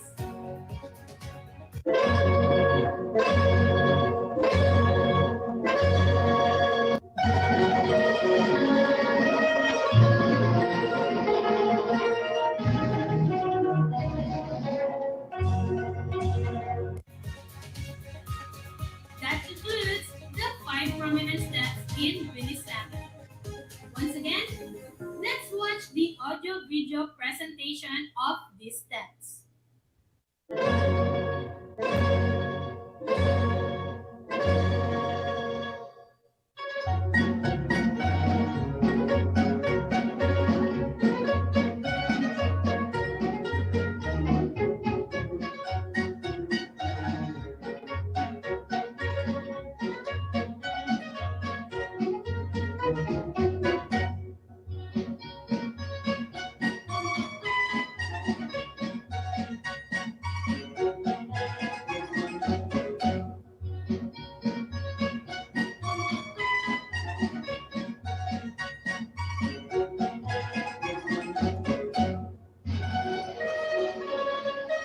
There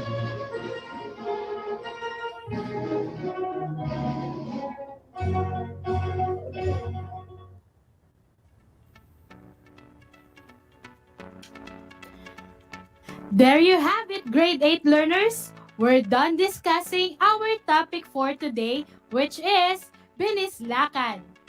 Again, what is binislakan? Very good. It is a dance meaning with the use of sticks called as bislak. And what are the focus topics? That is right. We have dance background, the properties, and the 5 prominent steps. Why is it important to know more about binislakan? Excellent! Aside from knowing its background and its properties, it is to understand its significant and cultural value or root, including the complexity and significance of the people living in Lingayen, Pangasinan. Hopefully, you've learned a lot something in our topic for today. At this point in time, let's see how well you understand the lesson. I had prepared a short quiz for you to answer. Write the letter of your answer on your study notebook. I will read the question twice for you to have enough time to think and answer and write it down. Learners, are you ready? Here are the questions. Number 1. Who is the dance researcher who was a Filipino folk dancer and academic noted for her research on Philippine folk dance? Again, who is the Filipino researcher and folk dancer noted for her research on Philippine folk dance? A. Francisca Reyes Aquino. B. Francis Reyes Aquino. C. Francis Aquino. Next, we have number 2. It is a Filipino folk dance performed with the stick known as bislak. Again, it is a Filipino folk dance performed with stick known as bislak. A. Binislakan. B. Sakuting. C. Pangalay. Next, number 3. If the costume in binislakan for female is known as yesgo and kimono with loose long sleeves and soft panuelo, which of the following is the costume for male? Again, if the costume in binislakan for female is known as yesgo and kimono with loose long sleeve and soft panuelo, which of the following is the costume for male? A. Barong and red pants. B. Coat and black pants. C. Camisa de chino and red pants. Number 4. Which of the following is the step pattern for change step? Again, which of the following is the step pattern for change step?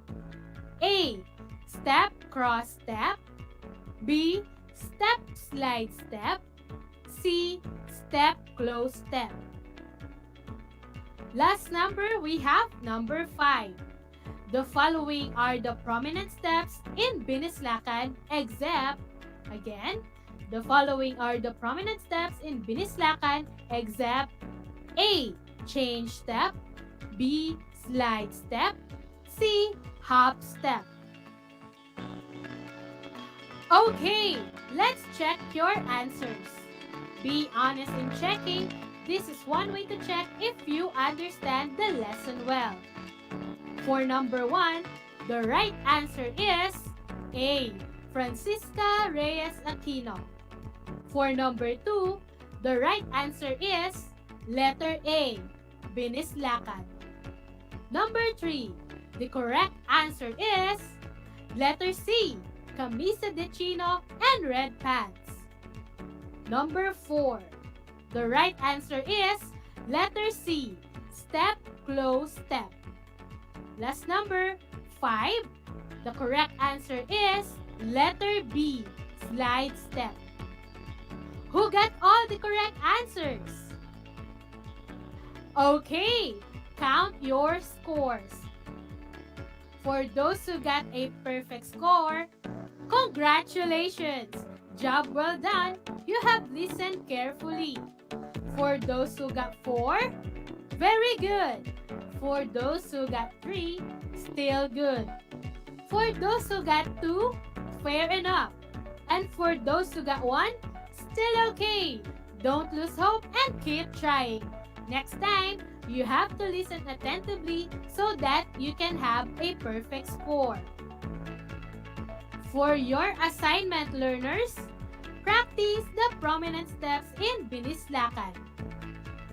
For your advanced assignment, read and try to interpret the figures of binislakan on pages 177 to 180 of Physical Education Learners Module. That's all for today. I hope you learned a lot. Apply this learning in your daily lives. If you have questions about our lesson today, just PM me or text me on my number 090909-64106. I would be glad to answer your questions. This is Project Shine Aral TarlakHenyo, brought to you by the Department of Education, Division of Tarlac Province, in cooperation with DZTC 828 AM station. This has been your teacher broadcaster, Teacher Maricon G. Francia, your Physical Education 8 anchor, saying, basta't batang TarlakHenyo, may isip at pusong handang matuto. Remember, learners, that folk dance embodies fundamental values of great work and to our culture, tradition, and our nation. Our job is to preserve the joyful tunes we've inherited from our ancestors and pass them to the next generations. So keep dancing, because dance is the joy of moment and the heart of life. Dear learners, never stop learning, because we will not stop teaching quality education. Keep safe and God bless. Until next time!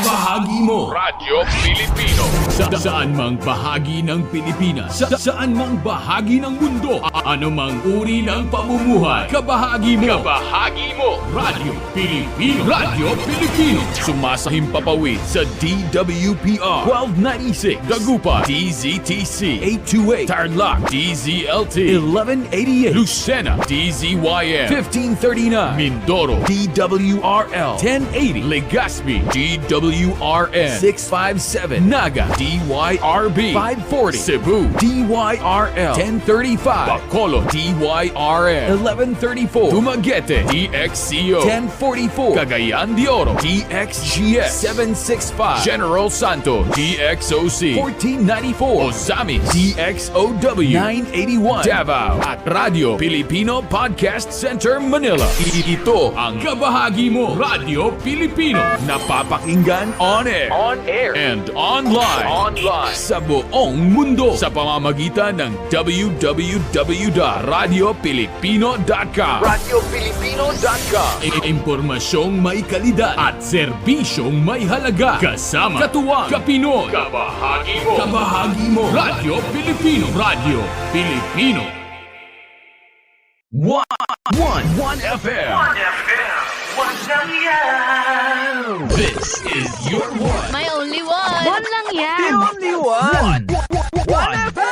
96.1 Tarlac, 98.3 Lucena, 88.3 Legazpi, 96.1 Surigao, 95.9 Butuan, 92.1 Mindoro, 96.7 Tacloban, 99.3 Baler, 95.1 Puerto Princesa, Palawan. Pinakikinggan lagi kita. This is your one. Your only one. Your only one. One FM.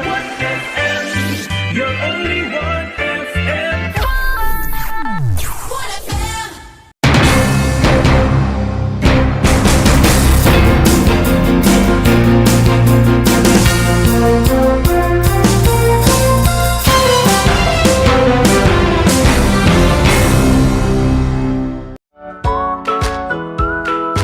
How are you today? Hello, everyone. Hello, learners of Tarlac. Good morning, Math Talino Grade 4 learners! Welcome to Aral TarlakHenyo Here on RTV Tarlac Channel 26. Simulcast over DCTC Radyo Pilipino Tarlac.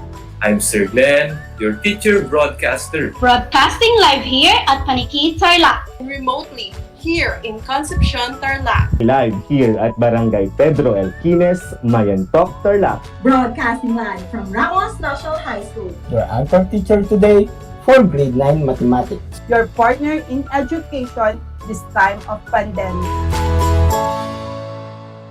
The word boondocks, which is now part of the English Language Dictionary and Vocabulary, comes from the Tagalog word bundok, meaning mountain. Catch Aral TarlakHenyo every Monday to Friday from 8:30 a.m. to 5:30 p.m. over Radio Filipino DCTC 828 and streamed live on Facebook page and YouTube channel of RTV Tarlac Channel 26. I am Jeremiah Gahutan, your English teacher broadcaster. Let's learn English together only here on Aral TarlakHenyo.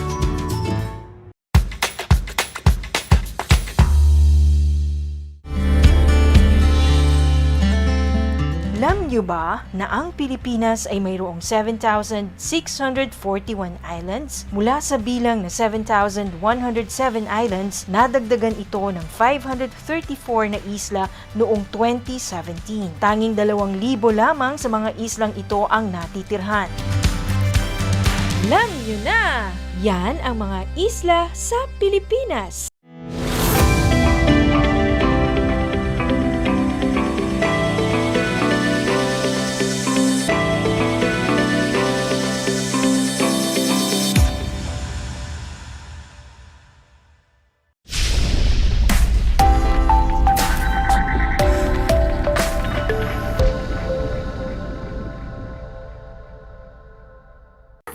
Grade 9 learners of Tarlac.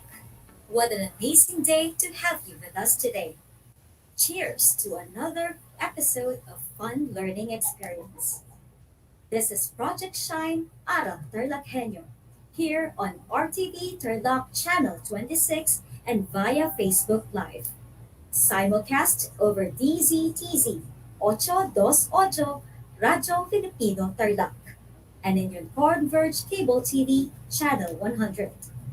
I am Ma'am Maria Karen Athena F. Gala, broadcasting live from Anastasia J. Yubo High School, Concepcion, Tarlac. It is indeed a pleasure to be your teacher broadcaster for our lesson in English 9. Before we start our broadcast, dear learners, please situate yourself in a comfortable place in your home where you can focus and listen effectively to today's episode. Remember as well to prepare your pen, lecture notebook where you can jot down notes, and the learning activity sheets intended for this session. Are you ready, grade 9 learners? That's wonderful. Let us begin today's fun-filled learning session. Our discussion for today is the part 4 of MELC 2, which is to react to lay value judgment on critical issues that demand sound analysis and call for prompt actions with lesson focus on evaluation language. At the end of this lesson, you are expected to accomplish the following objectives. Letter A. Identify critical issues presented in the material viewed and or read. Letter B. express agreement or disagreement on statements relating to certain critical issues. Letter C. Recognize evaluative language used in a text. Letter D. Relate text content to particular social issues, concerns, or dispositions in life. And finally, letter E. Write a reaction paper on a critical issue using evaluative language. In the last episode of English 9, you were taught about how to react to lay value judgment on critical issues that demand sound analysis and call for prompt actions with lesson focus on genre and register-related discourse features of a reaction paper. You also had discussions on what a reaction paper is, the process in writing an effective reaction paper, which includes the stages of pre-writing, and the writing stage. And finally, you also tackled the parts of the reaction paper. Before we proceed to our new lesson for today, let's have a review of the concepts discussed in the previous lesson through an activity entitled, Let Us Recall, Name That Part. The directions for this activity are, first, read the statements carefully. Then, identify what is being described by completing the missing letters to complete the correct word. Let's begin with number 1. It is the last part of your reaction paper where you can reformulate the thesis and remind the reader what you were trying to prove or disprove. What's your answer? If you answered conclusion, then you are correct. Let's proceed to number 2. It is also called a review, critique, or response paper. What's the correct answer? You are right. Reaction paper is the correct answer. Now let's have number 3. It is the part of a reaction paper where you place a summary of the work. What's your answer? If your answer is introduction, then you are correct. Now let's head on to number 4. This is the idea for which you created the article that consists of 1 to 2 sentences. What's your answer? If you answer thesis statement, then you are right. Finally, let's have the last item, number 5. This part of the reaction paper includes your reaction to the work. What's your answer? If your answer is body, then you are correct. How did you do on our review activity? Type in your score on our comment section. Great job, learners! I could see some of you got a perfect score. Well done to all of you. To those who got 4, nice work. And for those who got 3 and below, I still congratulate you for your effort and participation. You can always go back and watch the previous video lesson in your most convenient time. At this point, I'm sure you are now ready for our lesson. With that, let's have activity 1, What's the issue? The directions for this activity, using the shown picture and jumbled letter clues, identify the issue being presented. And then, write a short description of each critical issue on your notebook. Are you ready? That's wonderful. Let's begin. What issue is being presented in the picture? The correct answer is coronavirus. The coronavirus has made a huge impact in our lives.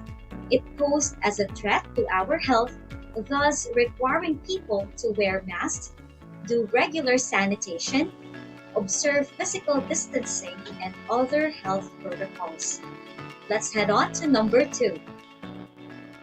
What issue is shown in the picture? If you answered online learning, then you are correct. Because of the implementation of distance education, online learning is one of the modalities used by schools to ensure continued learning among students. Let's head on to item number 3. What issue is shown in this picture? The correct answer is climate change. Climate change refers to long-term shifts in temperature and weather patterns. The main cause of climate change are the human activities. Let's head on to number 4. What's the issue in this picture? If you answered war, then you are correct. War is a state of armed conflict between different nations or states, or it could be different groups within a nation or state. Recently, you might have heard or watched news on the war happening between Ukraine and Russia. Finally, let's have the last item, item number 5. What's the issue? If you answered discrimination, then you are correct. Discrimination is the unfair treatment to a person because of one's gender, physical appearance, religion, race, or others. How did you do, learners? That's wonderful. I hope that you were able to identify the critical issues presented in this activity. Now, grade 9 learners, let us accomplish activity 2, make a stand. The directions for this activity. Using the scale below, agree or disagree on the following statements by writing the number that corresponds to your answer.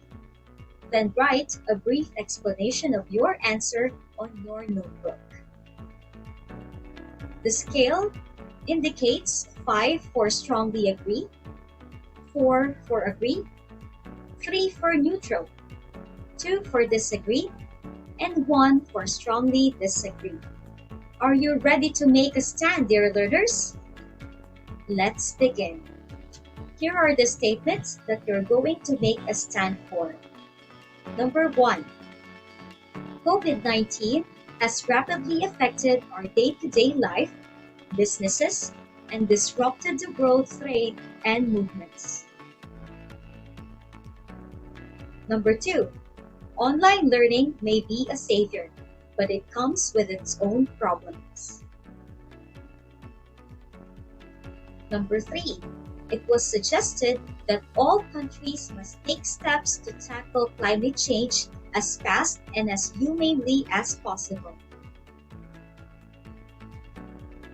Number 4. An article states that Russia's invasion of Ukraine is a blatant attack on the world order. Number 5. A safe space where everyone could live harmoniously should be established for all people despite their differences. Are you done, dear learners? That's great. Let's see how you did in this activity. Let's have item number 1. For this item, you could have answered 4 or 5, which means agree or strongly agree, since it is true that COVID-19 affected all aspects of our daily lives. Let's now have item number 2. Your answers for this item could range from 3 to 5, since some of you may have or may have not experienced online learning. As it is true that online learning has a lot of advantages, it also comes with its disadvantages. Now let's have item number 3. Your answer for this item could be 4 or 5, since climate change affects us all and we must all respond to it immediately before its effects worsen. Let's proceed to item number 4. Your answer for this item could range from 3 to 5, since the Ukraine-Russia war is indeed saddening and frightening as it disrupts the world order. Finally, let's have the last item. You could have answered this item with 4 or 5, since it is indeed true that a safe space could ensure harmonious living among all people despite each individual differences we have.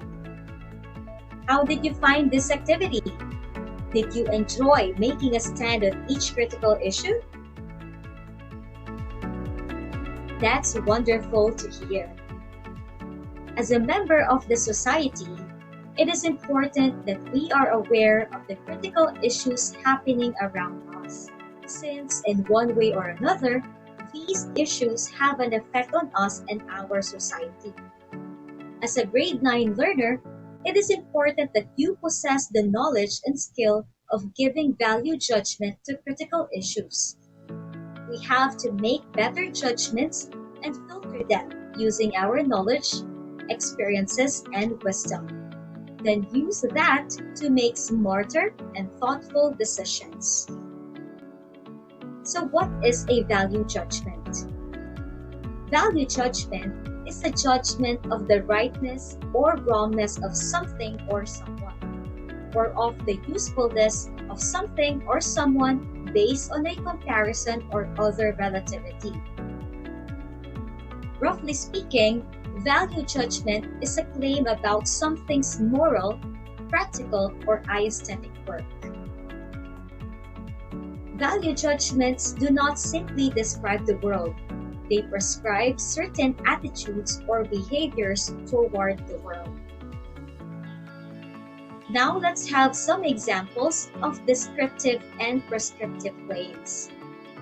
As you can see in the table presented, the sentence, "The school enforces protocols to be followed inside the school," is a descriptive claim, since it merely describes the current situation. On the other side of the table, the school should strictly enforce protocols to be followed inside the school is a prescriptive claim, since it recommends the action that is ought to be done. The second example of a descriptive claim is, "Mario is a student in grade 9, since it merely describes the current situation or state of Mario. On the other hand, Mario ought to remain an excellent student in grade 9 in order to keep his scholarship is an example of a prescriptive claim, since it dictates what Mario ought to do. Grade 9 learners, take note that a descriptive claim is when the statement is clear and to the point. It is saying exactly how things are with no way of getting around it. Prescriptive claim, on the other hand, recommends how something ought to be. Let us now put your knowledge to the test by doing Activity 3, Sort It Out. I will be presenting you 6 statements. Your job is to sort these statements if whether they are descriptive or prescriptive by writing the letter on the correct column. Here are the 6 statements that you will sort out. Letter A. Russia shouldn't have bombed parts of Ukraine. Letter B. Some students experience difficulties in joining online classes. Letter C. Discrimination remains to exist among LGBT members. Letter D. School administrators should devise ways to reach out to learners lagging behind in distance education. Letter E. Humans ought to be ashamed of the damage they have done to the environment. Letter F. Advocacies along preservation of the nature must be implemented. Are you through with your activity? Let's check your work. Let us begin with the descriptive claims. Which statements belong in this category? You're right. The answers are statements B and statements C. How about those statements that belong to prescriptive claims? Which are those statements? You are correct. Statements A, D, E, and F are all considered prescriptive claims. How did you perform in our last activity? Well done! Grade 9 learners, you can now sort out descriptive and prescriptive claims. Remember, a descriptive claim merely describes the current situation or state of something, while a prescriptive claim dictates what something ought to do or ought to be. Words are powerful tools we use to express our thoughts, feelings, opinions, and judgments. Today, we shall strengthen your skills in the utilization of these words by dealing with evaluative language.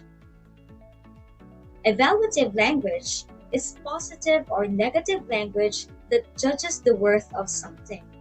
It includes language to express feelings and opinions, to make judgments about aspects of people such as their behavior, and to assess quality of objects such as literary work. Evaluative language could be expressed through sentence stems flashed on your screens, such as the sentence stem the article suggests, the author claims that, the author argues that, and others. Evaluative language could also be used to express attitudes via the use of adjectives. It could be used to describe emotions or how people feel, evaluate the worth and quality of things and process, and make judgment about people's behavior. Let us apply what you have just learned by accomplishing Activity 4, Zero in on the EL. The directions for this activity are: zero in on the evaluative language used in each statement by simply underlining it. Are you ready, grade 9 learners? Let's begin. Here are the sentences. Number 1. The author suggests that the character could have developed more through the course of the events. Number 2. The poem is criticized for its poor choice of figurative language. Number 3. He exemplifies her claim by providing context to the theme of the poem. Number 4. She argued that the story's plot could have evolved differently. And number 5. The author compared his style with that of other writers. Are you done answering? Let's see how you did. Let's start with item number 1. What is the evaluative language used in this sentence? If your answer is suggests, then you are correct. Let's have number 2. What is the evaluative language used in this sentence?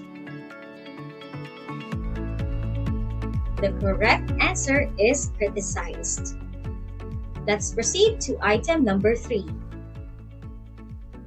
What is the evaluative language used in this item? You are right. It is indeed exemplifies her claim. Let's head on to item number 4. What is the evaluative language used in this sentence? Great job! It is indeed argued. Finally, let's have the last item. What evaluative language is used in this item? If your answer is compared with, then you are right. How many items did you get right, dear learners? Well done, grade 9 learners. It seems like you well understood our lesson today. You are now ready to write a reaction paper. For your post-listening or viewing activity, you will read the given text on your learning activity sheet. Your task is to identify the general and specific ideas conveyed in the text. Then, write your reaction on the arguments discussed using evaluative words or phrases. Your reaction paper will be graded based on the given rubric. The text that you will read is entitled #Majoha Puts Spotlight on Philippine Education, which was published on April 17, 2022 by Kathleen A. Limit. Your performance in this task will be graded using the rubric flashed on your screens. The criteria or traits included in this rubric are introduction, information summary, critique, conclusion, organization, sentence structure, evaluative language, and mechanics.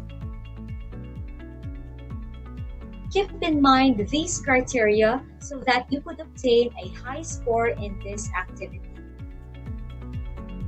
Grade 9 learners, feel free to watch the video lesson again in case there are parts of the lesson you missed or need clarification. If you have queries regarding today's lesson, you may contact me or your English teachers who are more than willing to be of assistance to you. Before we wrap up today's session, let me share this quotation to you. Let it be your goal every day to be ahead of your former self, not ahead of others. Today has been a fruitful learning experience with all of you. I am beyond blessed to share this moment with you. This is Project Shine, Aral TarlakHenyo, here on RTV Tarlac, Channel 26, simulcast over DZTZ 828 Radio Pilipino Tarlac. Once again, this is Ma'am Maria Karen Athena F. Gala, your English 9 teacher broadcaster, wishing you to have a wonderful day. God bless everyone and happy learning!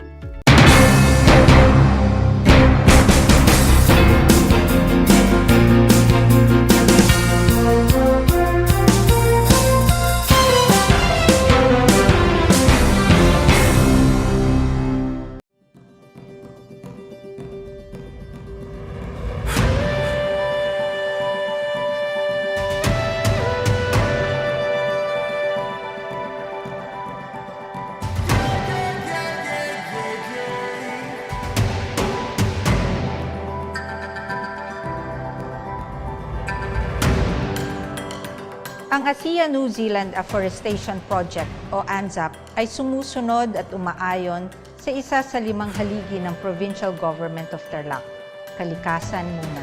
Although Tarlac is landlocked, the province is teeming with natural resources and beauty, and we TarlakHenyos are the stewards of this bounty.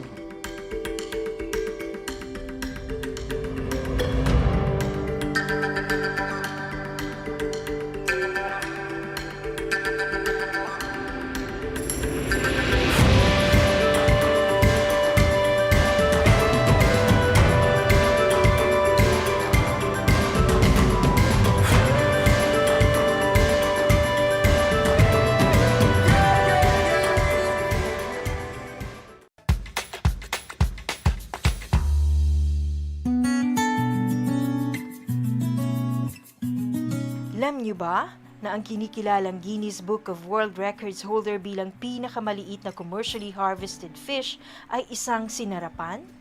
Ito ay matatagpuan lamang sa Pilipinas, sa Lake Buhi sa Bicol River. Isa itong uri ng goby na may transparent na katawan na may sukat na 12.5 mm. Alam mo na, yan ang sinarapan.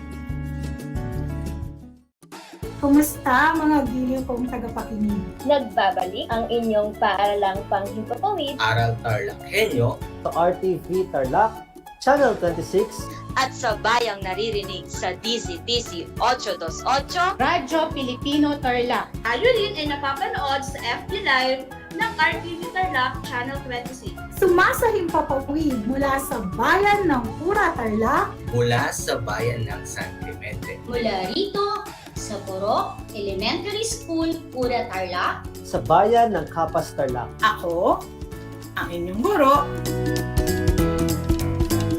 na maghahatid sa inyo ng makabuluhang pagtalakay sa ating aralin. Alam niyo ba na ang gitnang Luzon ay tinaguri ang banga ng bigas ng bayan at kamalig ng palay ng Pilipinas dahil dito nagmumula ang malaking produksyon ng bigas sa ating bansa. Ito ay binubuo ng mga lalawigan ng Aurora, Bataan, Pampanga, Nueva Ecija, Zambales at Tarlac. Ugaliin nating manood ng Aral TarlakHenyo Lunes hanggang Biyernes alas 8:30 ng umaga hanggang alas 5:30 ng hapon. Ako si Binibining Pia Isrin Capiral, ang inyong teacher broadcaster sa Araling Panlipunan dito sa Project Shine Aral TarlakHenyo. Lagi nating tandaan ang pag-aaral ng Araling Panlipunan ay tungo sa daan ng pagiging makadiyos, makakalikasan, makatao at makabansa.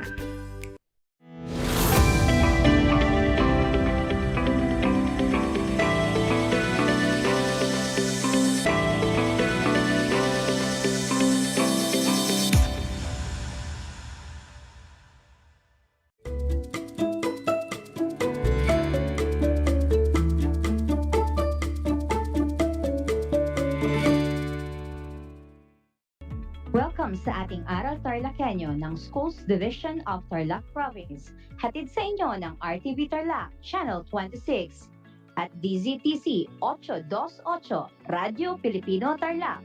Pati na rin sa Converge Cable TV, Channel 100. Magandang araw! Narito na naman tayo, nagsisikap at nagpupunyagi na maging makadiyos, makatao, makakalikasan at makabansa. Kumusta na kayo mga ginigiliw kong mag-aaral? Ang aking pagbati at paghanga sa inyong masidhing pagpupunyagi sa patuloy na pag-aaral sa himpapawid upang matuto sa kabila ng hamon ng pagkakataon, ang COVID-19 pandemic. Ako ang inyong guro sa Araling Panlipunan 9, Ginang Cecil Barrett Blanco, broadcasting live mula dito sa Anastasio GMO High School, Baltu, Concepcion, Tarlac upang samahan at gabayan kayong maunawaan ang nilalaman ng ating aralin na may kinalaman sa mga suliraning kinakaharap ng sektor ng agrikultura. Bago pa man tayo magsimula sa ating talakayan, narito ang ilan sa ating mga paalala. Siguraduhin ninyong nasa lugar kayo ngayon na komportable at maayos na napapanood at napapakinggan ang ating broadcast. Matanong ko lang, nagmeryenda na ba kayo?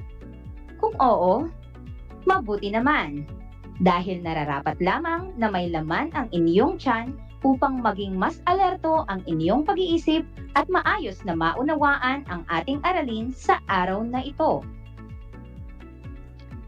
Sa puntong ito, nais kong kunin ninyo ang inyong mga module sa Araling Panlipunan 9 para sa ika-4 na linggo ng ika-4 na markahan, ang Module 4 na may pamagat na mga dahilan at epekto ng suliranin ng sektor ng agrikultura. Ihanda na rin ang inyong ballpen at sulatang papel upang maitala ang mga mahalagang impormasyon o konsepto na aking mababanggit. Ang ating paksang aralin ay pagpapatuloy sa nakaraang aralin tungkol sa mga suliraning kinakaharap ng sektor ng agrikultura. Bago tayo magsimula sa ating paksa ngayong araw, ay alalahanin muna natin ang naging aralin noong nakaraang episode. Natatandaan pa ba ninyo? Mahusay! Ito ay ang mga suliranin ng sektor ng agrikultura, partikular sa pagsasaka.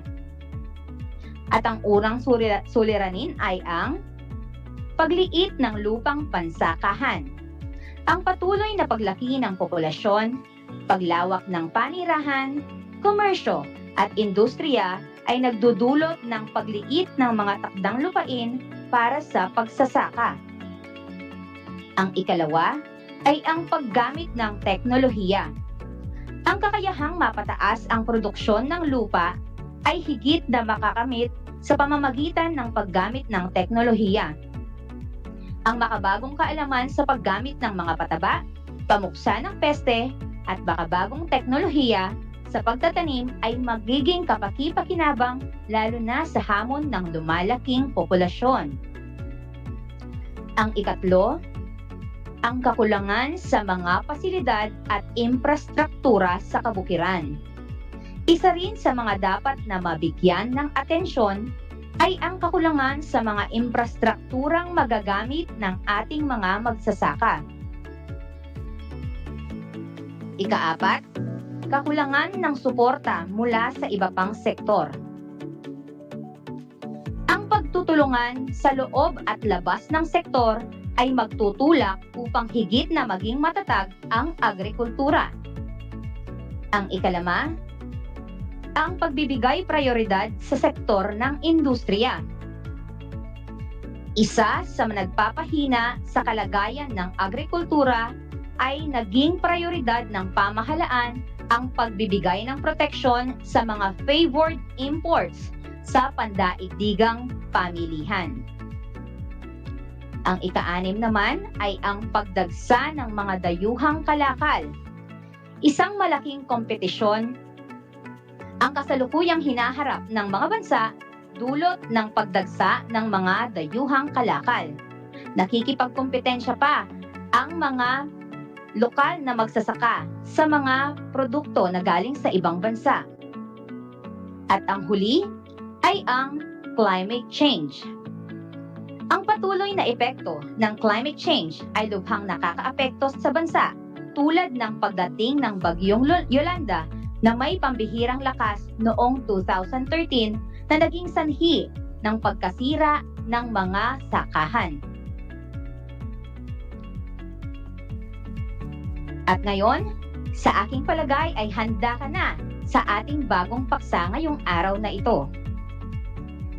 Inaasahan na sa pagtatapos ng talakayan ay inyong masusuri ang mga dahilan at epekto ng suliraning kinakaharap ng sektor ng agrikultura. Sa lahat po ng mga magulang at mag-aaral na nasa ika-9 na baitang na nanonood at nakikinig sa ating broadcast, kung kayo po ay may mga katanungan o nais linawin tungkol sa ating paksa ngayong araw, maaari kayong magbigay ng mensahe sa aking messenger. I-type lamang po ang Cecil Barrett Blanco o tumawag o mag-text sa numerong 0930-233-3123. Uulitin ko ang numerong maaari ninyong tawagan, 0930-233-3123. Maaari nyo rin po akong i-email sa cecil.blanco001@deped.gov.ph. Sa puntong ito, tayo ay magsisimula na. Bukod sa pagsasaka, mayroon ding kinakaharap na suliranin ang pangisdaan at paggugubat na sa kabila din ng kabilang din sa sektor ng agrikultura ng ating bansa. Hindi man natin ito ramdam sa kasalukuyan, ngunit malaki ang mawawala sa ating ekonomiya kung magpapatuloy ang ganitong mga suliranin. Narito ang ilan sa mga halimbawa. Mga suliranin sa pangisdaan. Ang unang suliranin ay ang mapanirang operasyon ng malalaking komersyal na mangingisda. Mula sa aklat ni Nabalitaw, ang malalaki at komersyal na barko na ginagamit sa paghuli ng mga isda ay nakaapekto at nakasisira sa mga korales. Bunga ito ng pamamaraang trawl fishing na kung saan ang mga mangingisda ay gumagamit ng malalaking lambat na may pabigat. Ito ay hinihila upang mahuli ang lahat ng isdang madadaanan, maliit man o malaki. Dahil dito, pati ang mga korales na nagsisilbing itlogan at bahay ng mga isda ay nasisira. Sinusugan ito ni Michael Alesi na nagsabi na sa kabila ng mga polisiya sa Pilipinas, bukas sa lahat at halos hindi nababantayan ng mga namamahala ang mga mangingisda. Kaya marami ng reefs ang namatay o nasira. Kung hindi magbabago at mapipigilan ang mga mangingisdang ito, darating ang panahong mauubos ang mga isda na isa sa mga pangunahing pagkain ng mga mamamayan dito sa ating bansa. Ang ikalawa ay ang epekto ng polusyon sa pangisdaan. Binanggit rin sa aklat ni Nabalitaw ang patuloy na pagkasira ng Laguna Lake at Manila Bay dahil sa mga polusyon na nagmumula sa mga tahanan, agrikultura at industriya.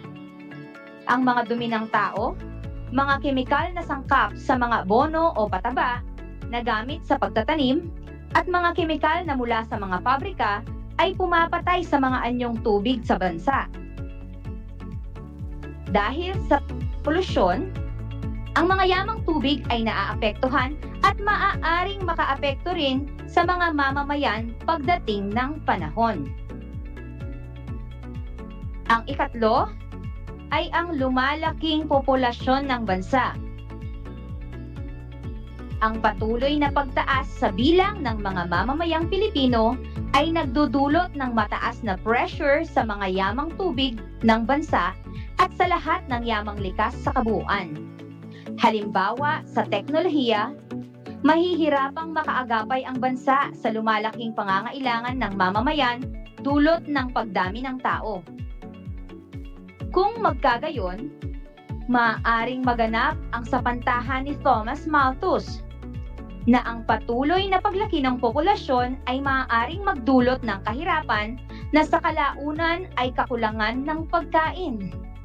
Dahil habang lumalaki ang bilang ng populasyon, ay unti-unti rin ang pagbaba sa bilang ng mga yamang dagat at lahat ng yaman dahil sa dami ng kumukonsumo nito. Ang ikaapat na suliranin ay ang kahirapan sa hanay ng mga mangingisda at magsasaka. Ang mga magsasaka at mangingisda ay isa sa mga pinakamababang sahod na natatanggap. Dahil dito, sila ay nabibilang sa mga pangkat na hikahos sa buhay. Ayon kay Jose Ramon Albert noong 2013, ang mga mangingisda o 41.4% at magsasaka na 36.7% ay may pinakamataas na poverty incidence noong 2009. Ito ay kapansin-pansin na mas mataas ng bahagya sa kabuuang populasyon ng mahihirap sa ating bansa na 26.5%. At sa inilabas na datos ng Philippine Statistics Authority o PSA noong 2019, nangunguna ang mga magsasaka o 31.6% at ang mga mangingisda na may 25.2% na may mataas na poverty incidence noong 2018. At ito ay may katumbas na kabuuang populasyon ng mahihirap sa bansa na may 16.6%. Ang mababang kita sa uri na ito ng hanap buhay ay hindi naghihikayat sa mga batang miyembro ng kanilang pamilya na manatili sa sektor. At dahil dito, karaniwan nang makikita ang kanilang pagpunta sa mga kalunsuran upang makipagsapalaran at humanap ng ibang mapapasukang hanap buhay. Bukod sa pangingisda, mayroon ding mga suliraning kinakaharap ang paggugubat. Ang una, ito ay ang mabilis na pagkaubos ng mga likas na yaman, lalo na ng kagubatan. Malawakan ang paggamit sa ating likas na yaman. Mabilis na nauubos ito dahil sa mga pangangailangan ng mga hilaw na material o hilaw na sangkap sa produksyon tulad ng mga troso at mineral. Isa sa mga dahilan, dahil sa pangangailangan ng mga hilaw na sangkap ng produksyon, mabilis na nauubos ang mga likas na yaman sa kabundukan. Ikalawa, dahil dito, nababawasan ang supply ng mga hilaw na sangkap na ginagamit ng mga industriya dahil hindi naman napapalitan ng mga ito. Ang ikatlo, sa pagkawala ng mga kagubatan, nawawalan ng tirahan ang mga hayop kaya hindi sila makapagparami. Kaya nagkakaroon tayo ng mga endangered at worst ay extinct species. Ang letter D, nagiging sanhi ito ng pagbaha na sumisira sa libo-libo o ekta-ektaryang pananim taon-taon. Letter E, naaapektuhan din ng pagkaubos ng watershed ang supply ng tubig na ginagamit sa irigasyon ng mga sakahan. Bumababa ang level ng tubig. Ang pagkaubos ng kagubatan ay nagdudulot din ng pagguho ng lupa dahil sa kawalan ng mga puno, natatangay ng agos ng tubig ang lupa sa ibabaw, kasama ang sustansya nito, at hindi nagiging produktibo ang mga pananim dahil naagos na ng tubig ang sustansya ng lupa. Yun ang mga suliranin na kinakaharap ng sektor ng pangisdaan at ng paggugubat. Ngayon, ay dumako naman tayo sa mga kahalagahan ng likas kayang paggamit sa pangingisda at pagtutroso. Mula kinabalitaw, kabilang sa kanilang iminumungkahi upang matiyak ang likas kayang paggamit sa pangisdaan ay ang tuwirang ugnayan sa pagitan ng lokal na pamahalaan, samahang mangingisda at mga miyembro ng kapulisan upang matiyak ang tamang paraan ng pangingisda. Ang samahang ito ay maaaring bumuo ng mga pangkat o ng isang pangkat na ang pangunahing advokasya ay pangalagaan ang karagatan at iba pang anyong tubig na pangunahing pinagmumulan ng yamang tubig. Kasama na ang mga bakawan kung saan madalas na nangingitlog ang mga isda. Kabilang sa mga dapat mabantayan ang paggamit ng mga lambat na masyadong pino. Ipinagbabawal ipagbabawal din ang pamamaraang troll fishing at paggamit ng mga pampasabog na nagdudulot ng mga malalaking pinsala sa karagatan, pumapatay ng mga korales at maliliit na isda.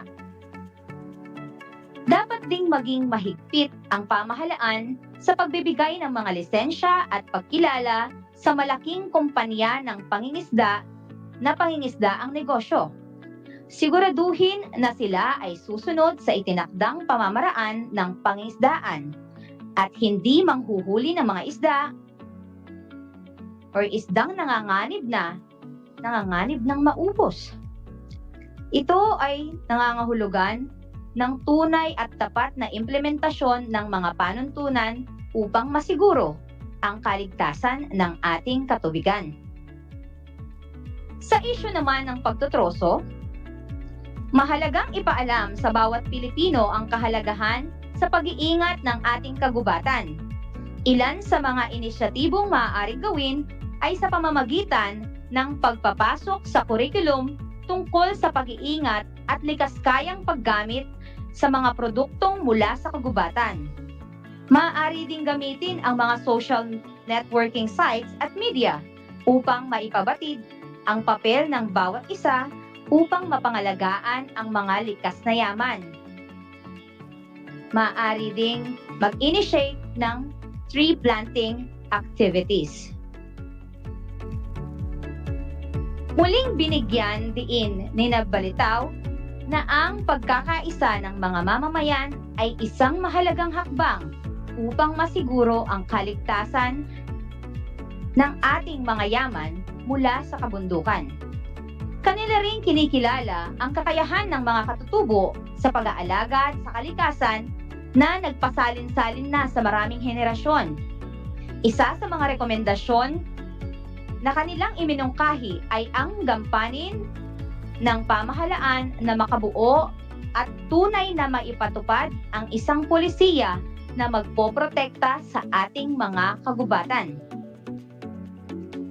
Sa lahat ng ito, inaasahan din na ang mga mamamayan ay maging bahagi or kabahagi sa paggamit ng tama at matalino para sa mga susunod pang sanlahi ng mga Pilipino. Ayon kay Michael Alesi, ang pagbibigay karapatan sa mga mamamayan na pangalagaan ang mga natatanging yaman bilang pangunahing pinagmumulan ng kanilang ikinabubuhay ay makakapagtulak sa kanila na ingatan ang mga ito. Dahil nga dito sila kumukuha ng kanilang ikinabubuhay. At malaki ang kanilang interes na mapangalagaan ang mga ito dahil ayaw nilang magutom. Okay. At dito na muna nagtatapos ang ating talakayan patungkol sa mga suliraning kinakaharap ng sektor ng agrikultura. Pero para makasiguro ako na kayo ay talagang nakinig at naunawaan ang ating talakayan, ay magkakaroon tayo ng maikling gawain. Ihanda ninyo ang inyong ballpen at sagutang papel. Para sa ating pagtataya, punan ang cluster map ng hinihinging impormasyon. Iguhit at isulat ito sa inyong kwaderno o sa kahit anong malinis na papel. Ang hinihingi sa cluster map ay magbigay ng sarili mong solusyon tungkol sa mga suliranin sa sektor ng agrikultura.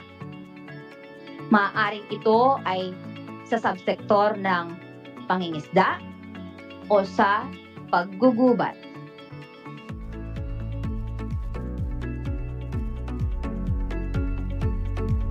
Bibigyan ko kayo ng ilang minuto upang ito ay mas maisagawa.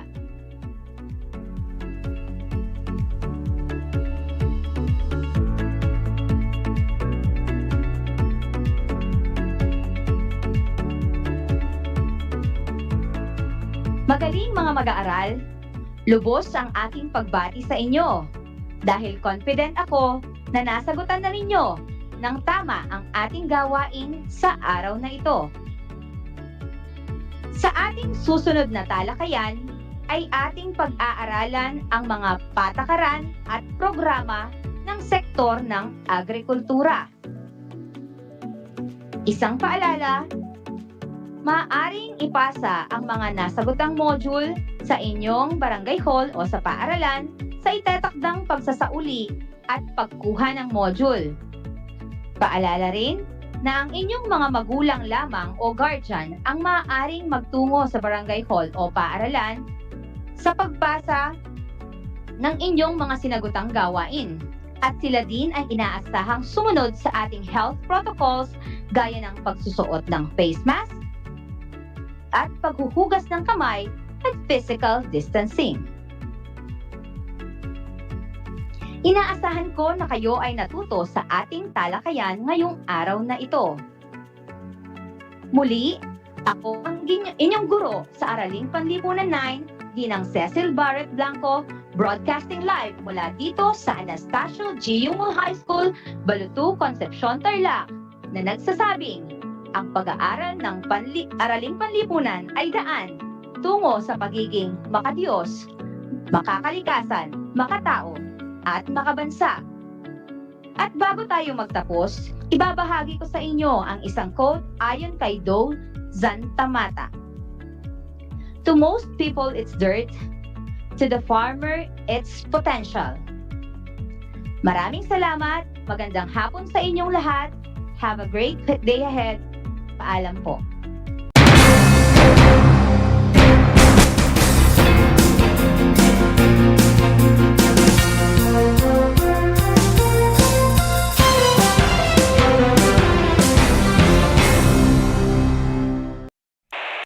Bahagi mo Radyo Pilipino saan mang bahagi ng Pilipinas, saan mang bahagi ng mundo, ano mang uri ng pamumuhay. Ito ang Kabahagi mo Radyo Pilipino, napapakinggan on air, and online sa buong mundo sa pamamagitan ng www.radiopilipino.com. Impormasyong may kalidad at serbisyong may halaga, kasama katuwang, kapinoy, kabahagi mo Radyo Pilipino, Radyo Pilipino.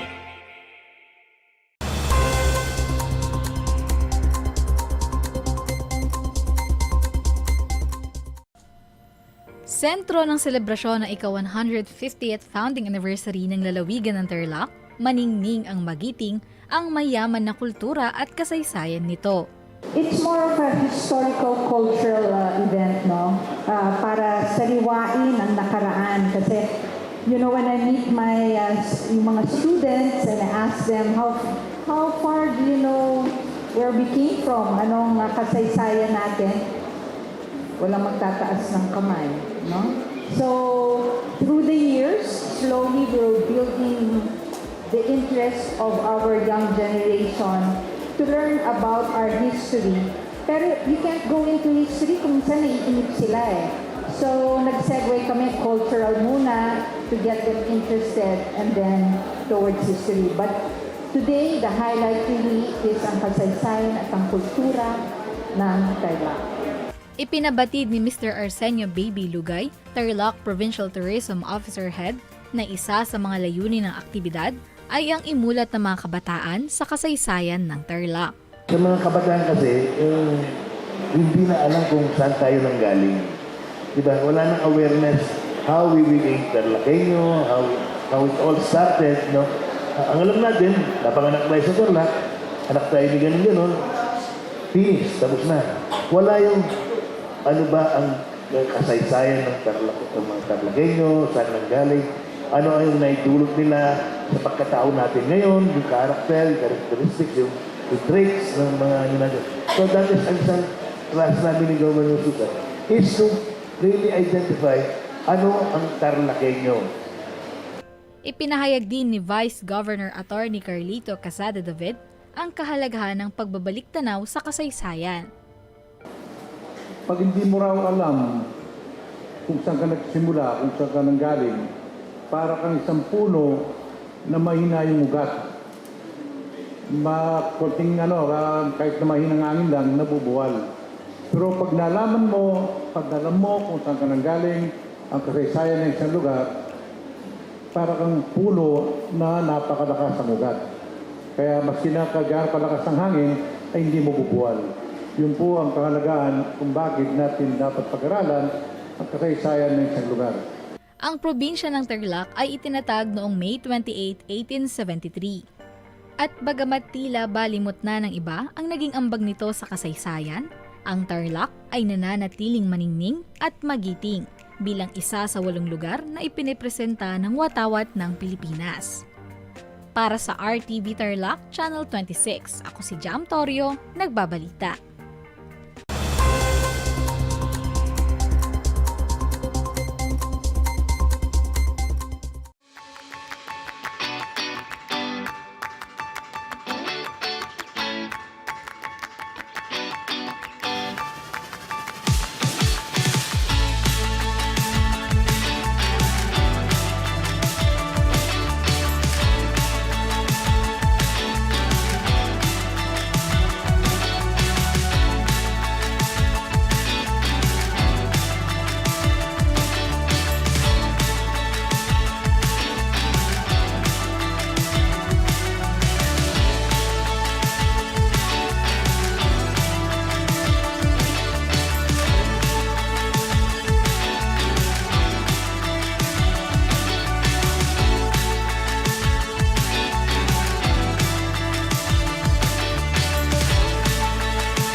Alam niyo ba na ang kinikilalang Guinness Book of World Records holder bilang pinakamaliit na commercially harvested fish ay isang sinarapan?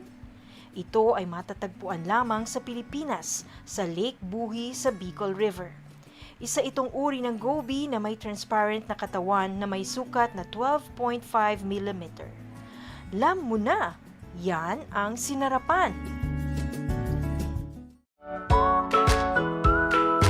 How are you today? Hello, everyone. Hello, learners of Tarlac. Good morning, Math Talino Grade 4 learners! Welcome to Aral TarlakHenyo here on RTV Tarlac Channel 26. Simulcast over DCTC Radyo Pilipino Tarlac.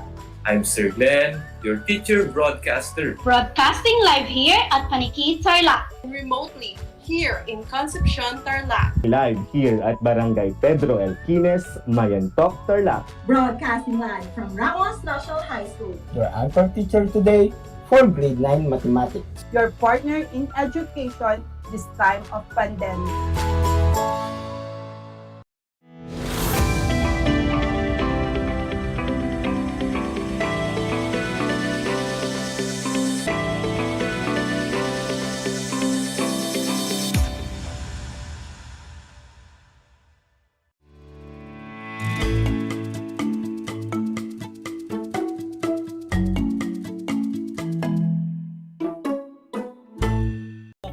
Learners, welcome to Aral TarlakHenyo here on RTV Tarlac Channel 26, simulcast over DCTC Radio Filipino Tarlac.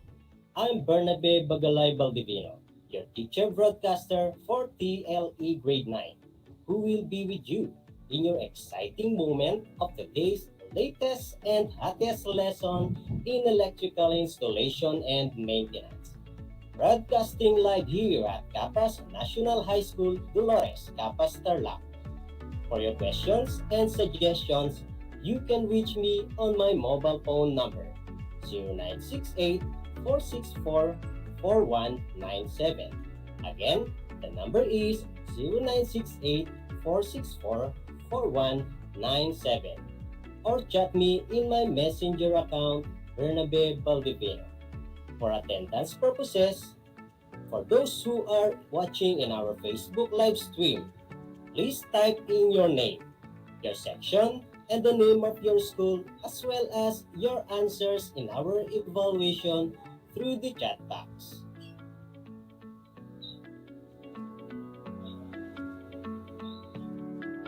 So, how are you, grade 9 learners? I hope you're having a nice day, with gratitude and positivity in life despite of the present pandemic.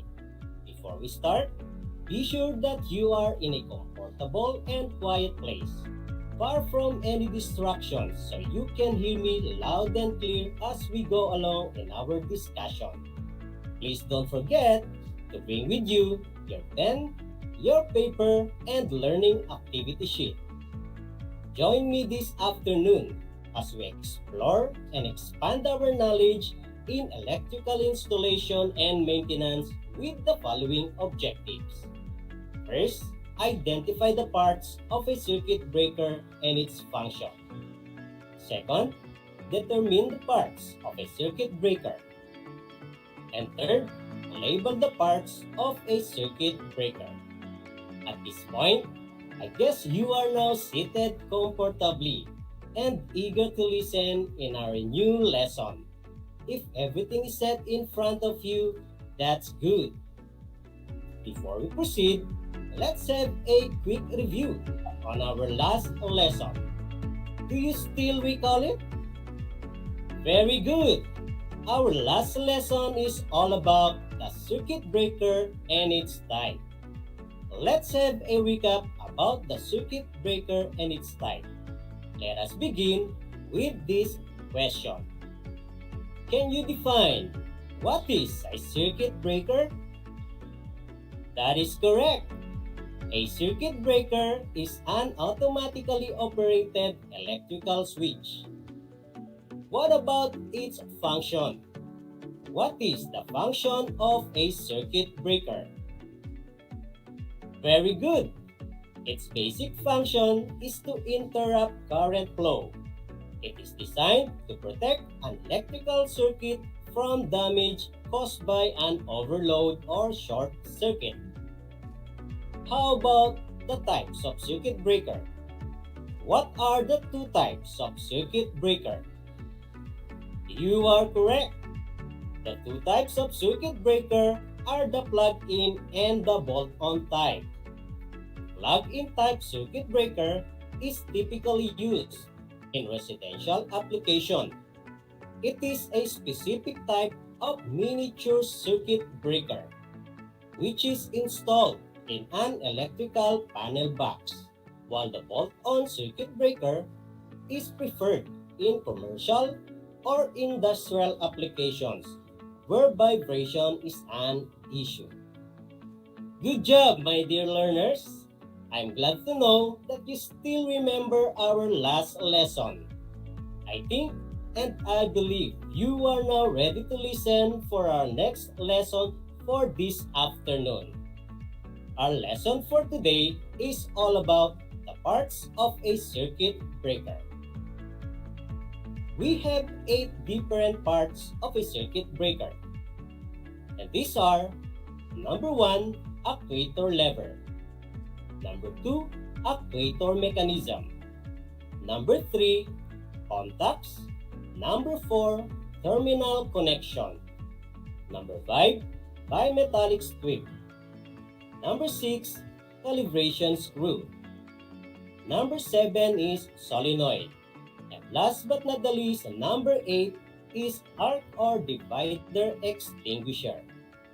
Let's start with the first part, which is the actuator lever. The actuator lever is used to manually switch a circuit breaker on and off. It is also used to reset a circuit breaker when it's tripped because of electrical fault, and through the position of the actuator lever. It indicates the status of the circuit breaker, whether it is on, off, or tripped. If the circuit breaker is on, the actuator lever is in upward position. When the circuit breaker is off, the actuator lever is in lowered position. But if the circuit breaker is tripped, the position of the actuator lever is at the center between the on and the off position. The second part is the actuator mechanism. The actuator mechanism forces the contacts together or apart. This mechanism is a metal arm inside the circuit breaker. One end is attached to the actuator lever, and the other end is attached to a contact. And the essential function of the actuator mechanism is to force the contacts together or separate the contacts when the breaker is off or tripped. The actuator mechanism forces the contacts to connect with each other when the circuit breaker is on. On the other hand, the actuator mechanism will force the contact to separate with each other when the circuit breaker is off or tripped. The third part is the contacts. The contacts allows current to flow when they are connected and break the flow of current when they are moved apart. The contacts are two pieces of metals that moves to close or open the circuit, and these are the movable and the fixed contact. The fixed contact is attached to the main panel of the circuit breaker, and the other contact, which is the movable contact, is attached to the one end of the actuator mechanism. These contacts allows the current to flow when they are in contact with each other and break the current flow when they are moved apart. Next part is the terminal connection. The terminal connection are used to connect the current from the source to the circuit. The terminal connection is a metal block that extends out as a bolt. There are two terminals in a circuit breaker, and these are the upper and the lower terminals. The upper terminal is a slot for the connection of wires from the source, while the lower terminal is a slot for the connection of wires to the circuit. These terminals are normally called as side terminal or load side lug terminals. Next part is the bimetallic strip.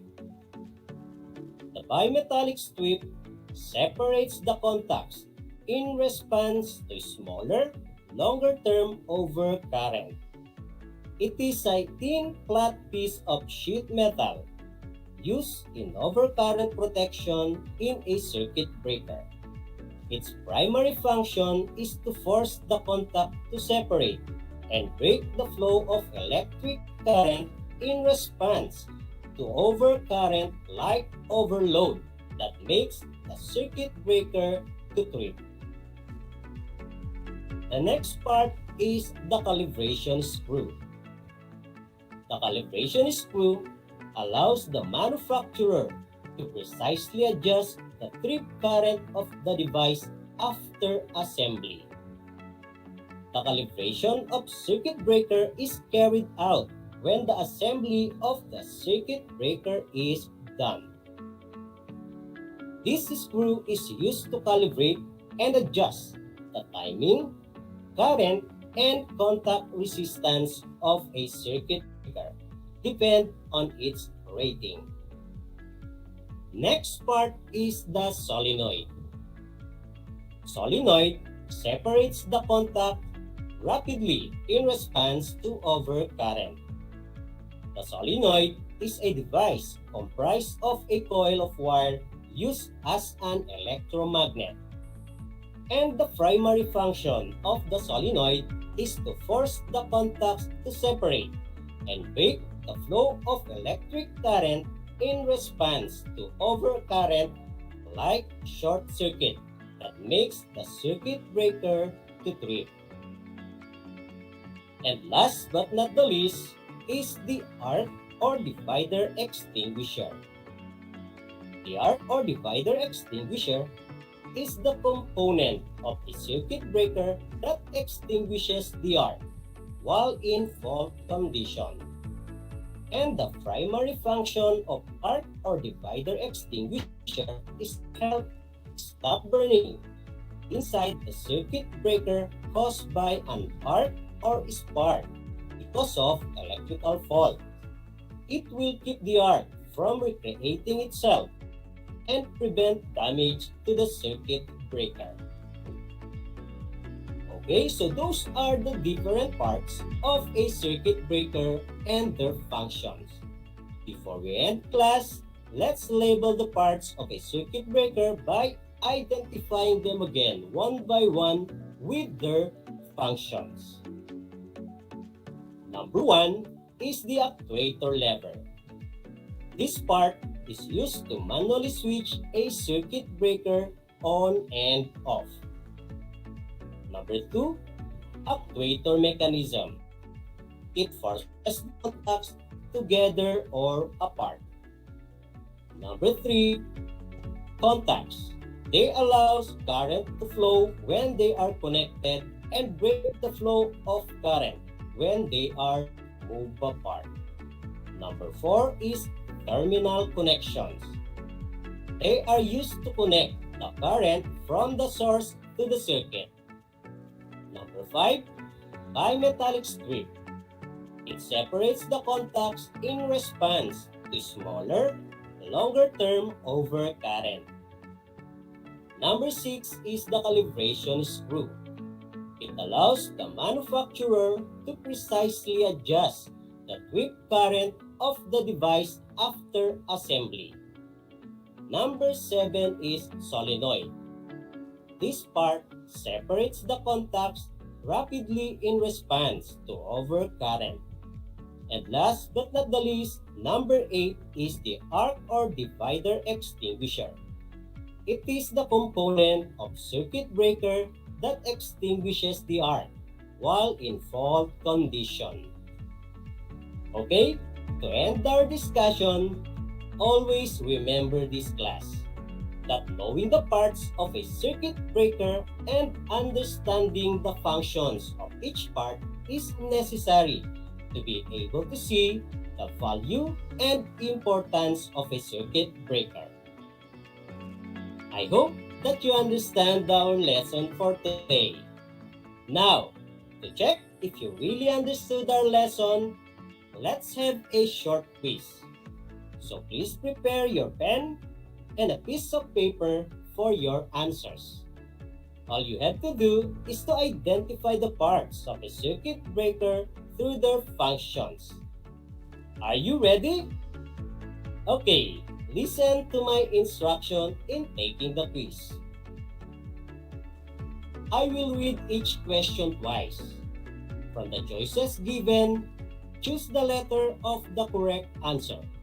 Like I said earlier, for those who are watching in our Facebook live stream, you can type your answers in our chat box, or you can write it in your activity sheet or in a piece of paper. Are the instructions clear to you? And are you ready? Okay, so let's begin the quiz. For question number 1, which of the following part of circuit breaker is used to manually switch the circuit breaker on and off? The choices are A. Contacts, letter B. Actuator lever, letter C. Actuator mechanism, or letter D. Terminal connection. Again, question number 1.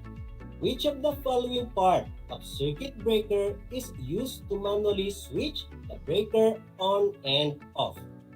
The choices are A. Contacts, letter B. Actuator lever, letter C. Actuator mechanism, or letter D.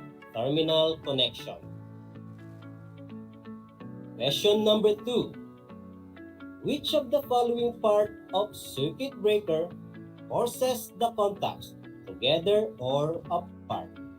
The choices are A. Actuator mechanism, letter B. Contacts, letter C. Solenoid, or letter D. Bimetallic strip. Again, question number 2. Which of the following part of circuit breaker forces the contacts together or apart? And the choices are A. Actuator mechanism, letter B. Contacts, letter C. Solenoid, or letter D. Bimetallic strip. Question number 3. What part of circuit breaker is used to connect the current from the source to the circuit? And the choices are letter A. Solenoid, letter B. Bimetallic strip, letter C. Terminal connection, or letter D. Contacts. Again, question number 3. What part of circuit breaker is used to connect the current from the source to the circuit? The choices are A. Solenoid, B. Bimetallic strip, letter C. Terminal connection, or letter D. Contacts. Question number 4. What part of circuit breaker allows the electric current to flow when they are together and break the flow of current when they are moved apart? And the choices are letter A. Calibration screw, letter B. Bimetallic strip, letter C. Arc or divider extinguisher, or letter D. Contacts. I repeat, question number 4.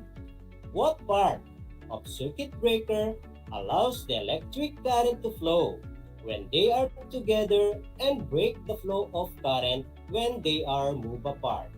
Choices are letter A. Calibration screw, letter B. Bimetallic strip, Letter C, arc or divider extinguisher, or letter D, contacts? Question number 5.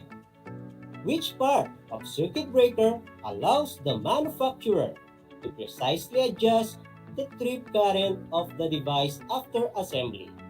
The choices are letter A, solenoid, letter B, calibration screw, letter C, arc or divider extinguisher, or letter D, bimetallic strip.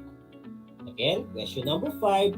Which part of a circuit breaker allows the manufacturer to precisely adjust the trip current of the device after assembly? Choices are letter A, solenoid, letter B, calibration screw, letter C, arc or divider extinguisher, or letter D, bimetallic strip. For question number 6, what component of circuit breaker extinguishes arc in a fault condition? And the choices are letter A, arc or divider extinguisher, letter B, solenoid, letter C, calibration screw, or letter D, bimetallic strip. Again, what component of circuit breaker extinguishes arc in fault condition? Letter A, arc or divider extinguisher, letter B, solenoid, letter C, calibration screw, or letter D, bimetallic strip. Question number 7. Which part of the circuit breaker forces the contacts to separate rapidly in response to overcurrent like short circuit? And the choices are letter A, contacts, letter B, bimetallic strip, letter C, solenoid, or letter D, arc or divider extinguisher. Again, number 7.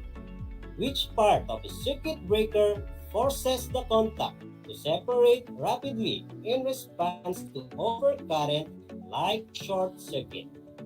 Letter A, contacts, letter B, bimetallic strip, letter C, solenoid, or letter D, arc or divider extinguisher. And for our last question, question number 8. What part of a circuit breaker forces the contacts to separate in response to smaller, longer-term overcurrent caused by an overload? And the choices are letter A, bimetallic strip, letter B, arc or divider extinguisher, letter C, solenoid, or letter D, terminal connection. Again, for our last question, what part of the circuit breaker forces the contacts to separate in response to smaller, longer-term overcurrent caused by an overload? And the choices are letter A, bimetallic strip, letter B, arc or divider extinguisher, letter C, solenoid, or letter D, terminal connection. Okay, so I hope you've done answering. Let's check your paper. Be honest, class, in checking your own paper. Okay, so the correct answer for number 1 is letter B, actuator lever. Again, question number 1, the correct answer is letter B, actuator lever. Number 2 is letter A, actuator mechanism. Number 2 is letter A, actuator mechanism. Number 3 is letter C, terminal connection. Number 3 is letter C, terminal connection. Number 4 is letter D, contacts. Number 4 is letter D, contacts. Number 5, letter B, calibration screw. Number 5 is letter B, calibration screw. Number 6 is letter A, arc or divider extinguisher. Number 6 is letter A, arc or divider extinguisher. Number 7 is letter C, solenoid. Number 7 is letter C, solenoid. And last, number 8, letter A, bimetallic strip. Number 8 is letter A, bimetallic strip. I hope that all of you got the correct answers. If not, still okay. Don't lose hope and keep on trying. Just continue to study your lesson. So I guess we had a great time together, learning about the parts of a circuit breaker.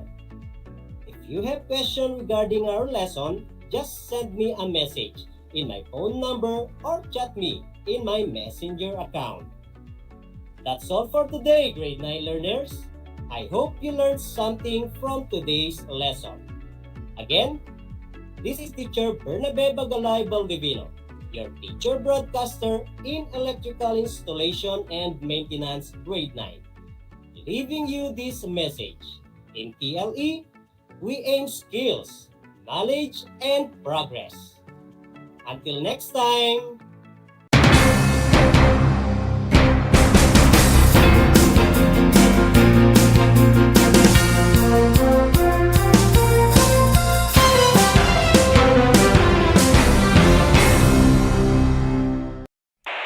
Bahagi mo Radyo Pilipino saan mang bahagi ng Pilipinas, saan mang bahagi ng mundo, anumang uri ng pamumuhay. Ito ang Kabahagi Mo Radyo Pilipino, napapakinggan on air and online sa buong mundo sa pamamagitan ng www.radiopilipino.com.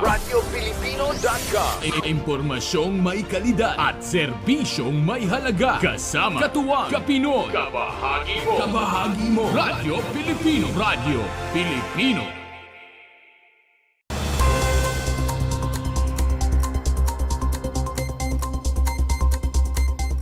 Masayang-masaya ako dahil alam ko makakatulong ito sa aking mga kababayan at sa mga karatig bayan dito sa unang distrito ng Tarlac.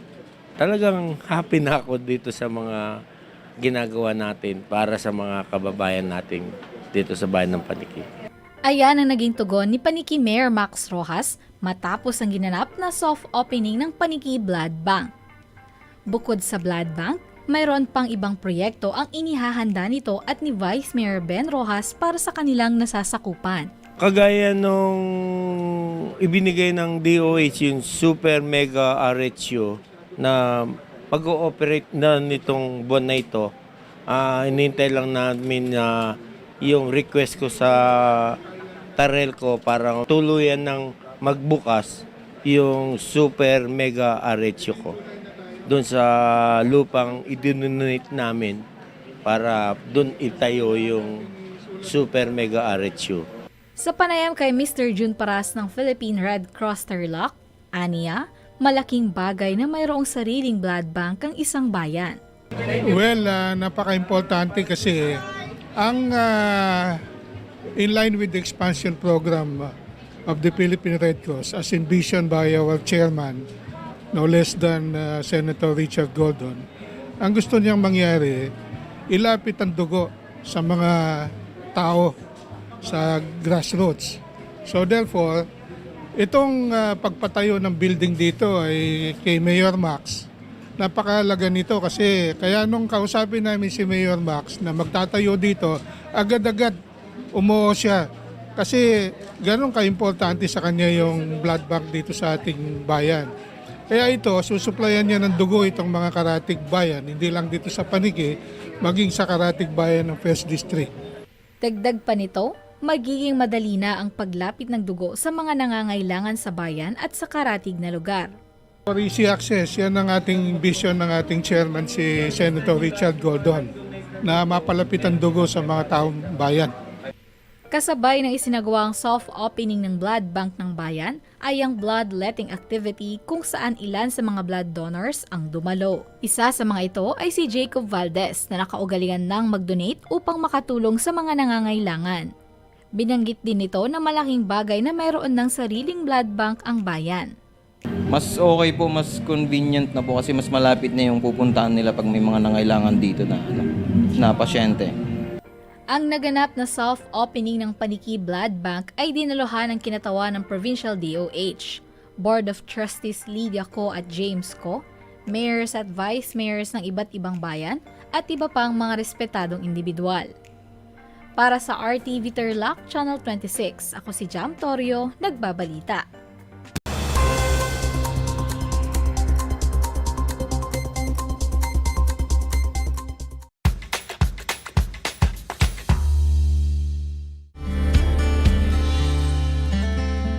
Alam niyo ba na ang Pilipinas ay mayroong 7,641 islands? Mula sa bilang na 7,107 islands, nadagdagan ito ng 534 na isla noong 2017. Tanging 2,000 lamang sa mga islang ito ang natitirhan.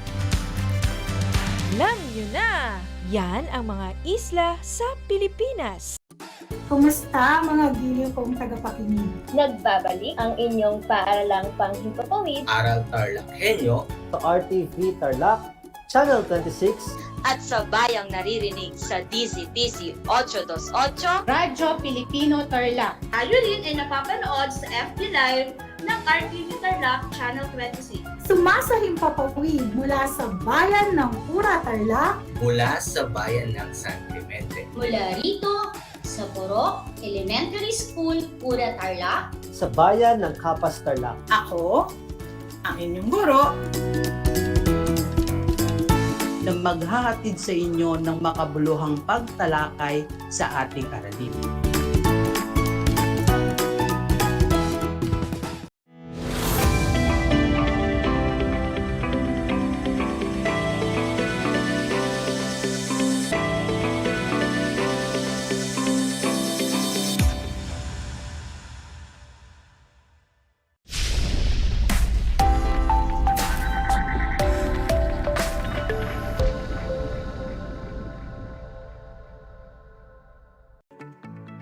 Broadcasting live here at the Municipality of Victoria.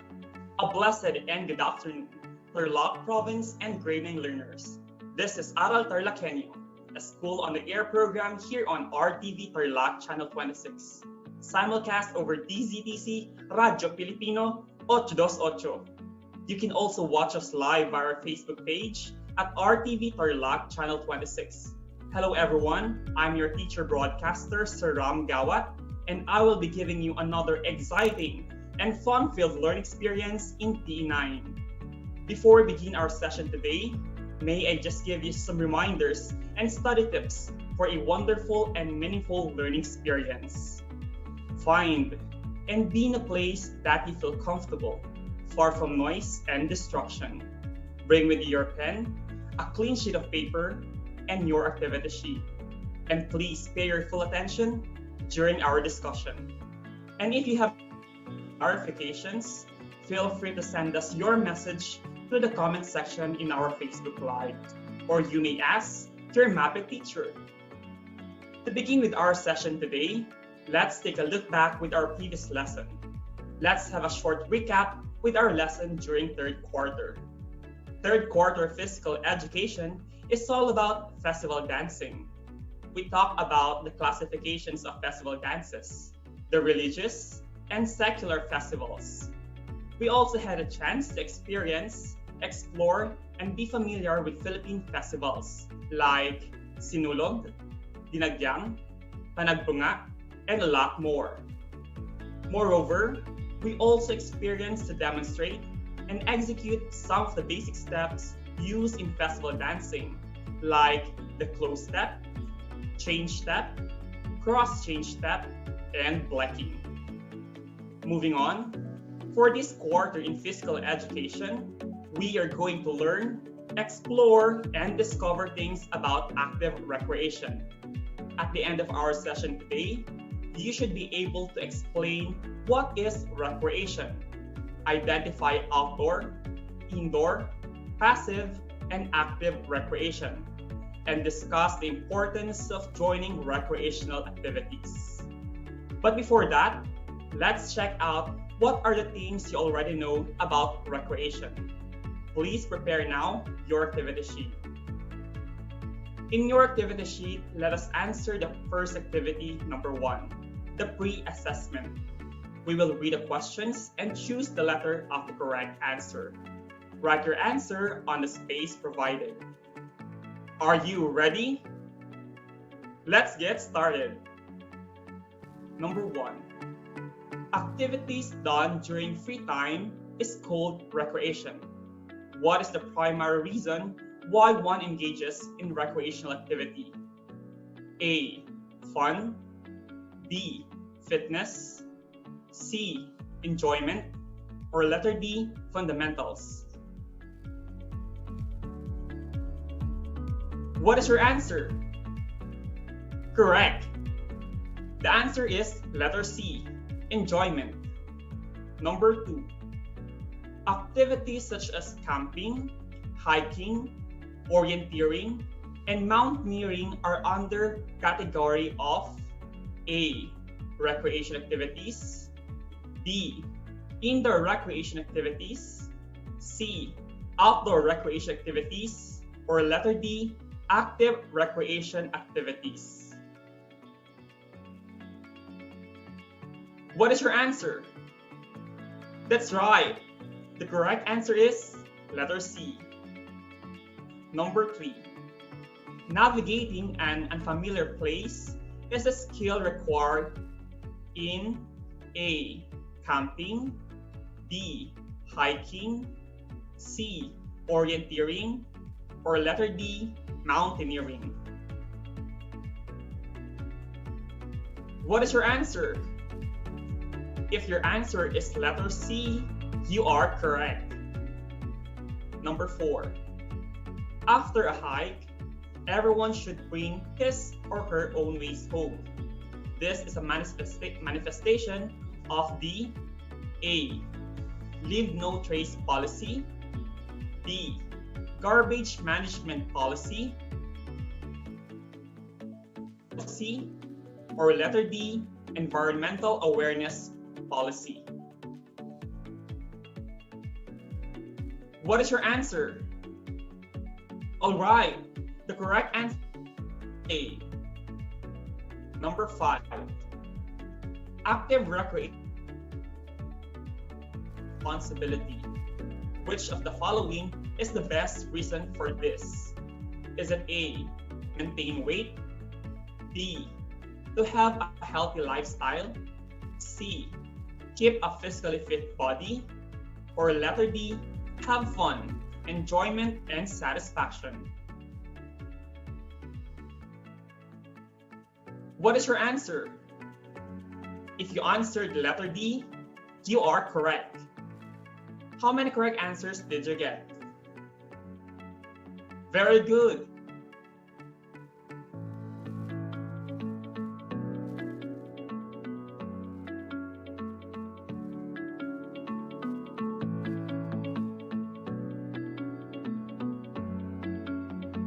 Involvement.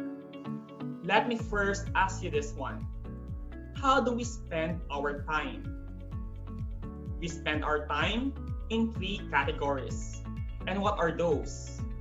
We have the existence, the time we use in attending our biological needs, like eating and sleeping.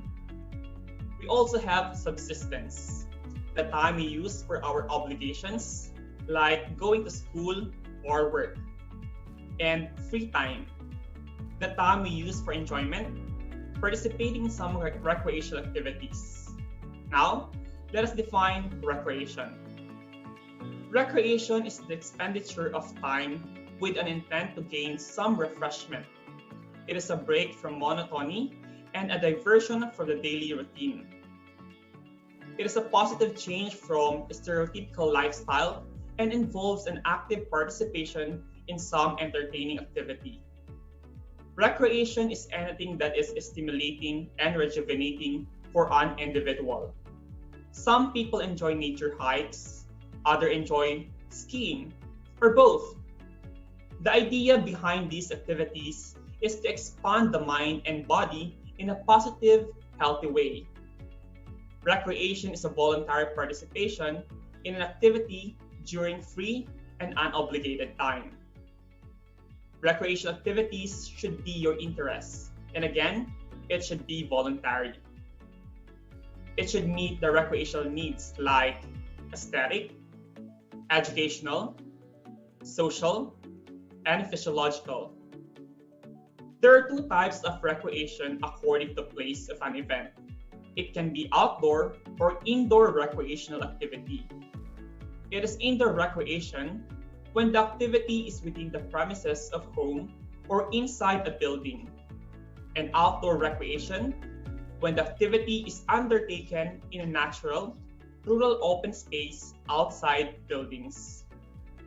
We also classify recreation according to involvement. We have the active and passive recreational activity. It is a passive recreation when it involves little exertion of energy but is generally sustained. For example, reading and fishing. Active recreation, an activity that requires a considerable expenditure of energy like cycling. The difference between the two is that active recreation involves using a lot of energy and makes you move around a lot and makes you active. While passive recreation is more of leisure or relaxation activity. You are calmer and you don't have to move as much. It is important to balance both active and passive activity in your lifestyle, as your body needs to keep active moving for you to become healthy and fit, while allowing your body to relax and rejuvenate. Now, let us do activity number 2. In your activity sheet, let us identify the given activities if it's an indoor or outdoor recreational activity. Write indoor if the activity is done indoor, and write outdoor if the activity is done outdoor. Write your answers on the space provided. Are you ready? Let's do it. For number 1, volleyball. What is your answer? If your answer is indoor, you are correct. Next, number 2, hiking.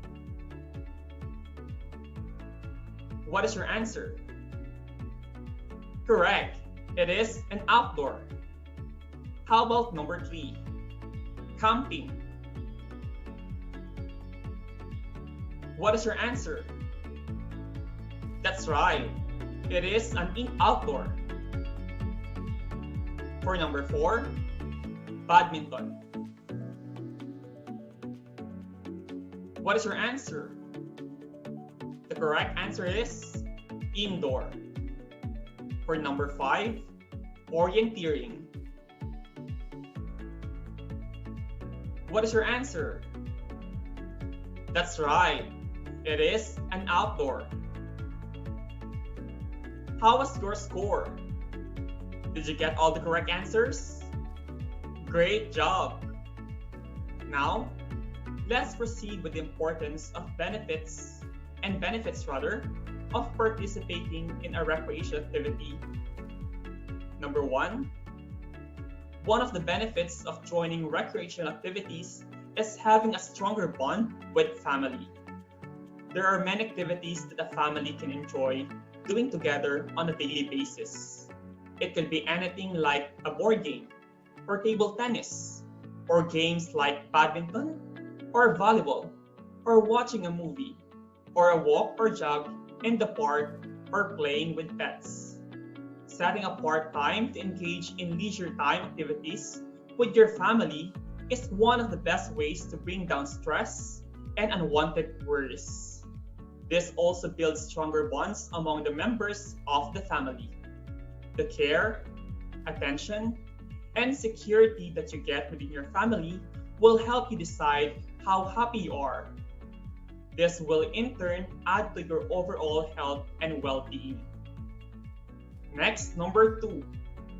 Joining recreational activity can help to reduce levels of anxiety and stress.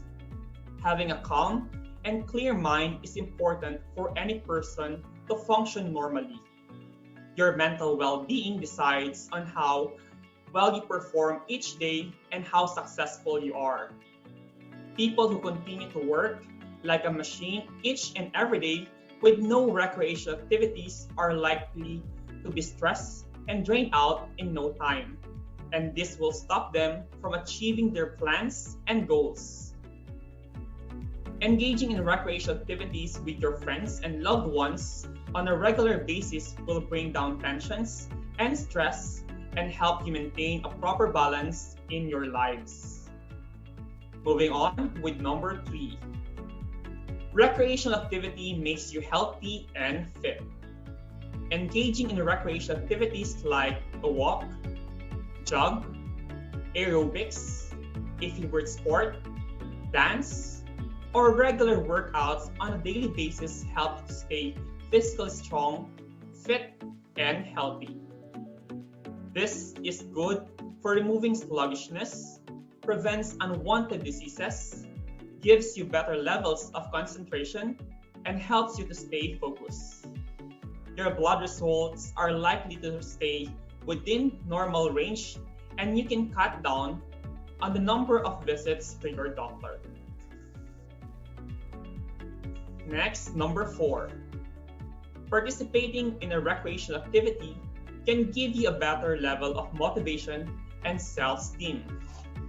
Participating in leisure time activities on a regular basis not just helps you stay focused and happy. It improves your level of confidence and self-esteem. You feel strongly motivated to perform to the best of your ability. Number 5. Recreational activity can improve quality of your life. Recreational and leisure time help you to attain proper balance in your lives.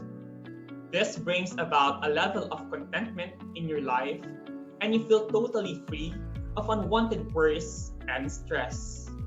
This, in turn, helps a person to perform better and be successful. Thus, the overall quality of your life is improved. Next, number 6. Recreational activity can increase the levels of productivity, ensuring success. Participating in recreational or leisure time activities on a regular basis gives a person a better level of confidence, good memory, emotional and mental stability, optimism, excellent decision-making skills, and independence. It's highly unlikely that they suffer from tension, worries, anxiety, stress, confusion, or anger. All work and no play will surely make you dull, boring, and unproductive. Even if we have set apart a time for leisure in our day, most of the time it gets pushed a day off from work.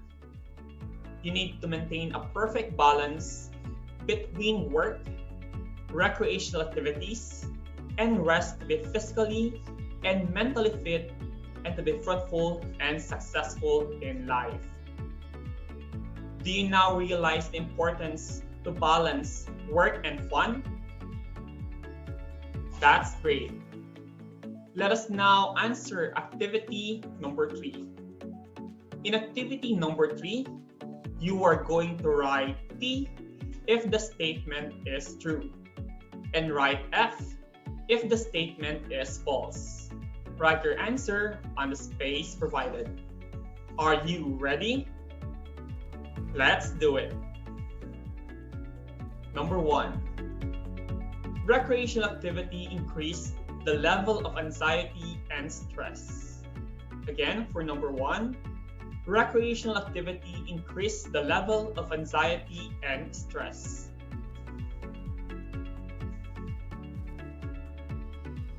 What is your answer? False is the correct answer.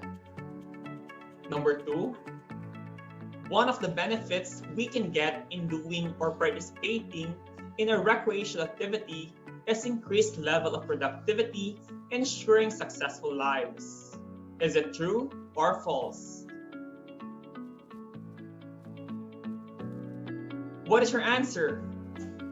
That's right, it's true. Moving on with number 3.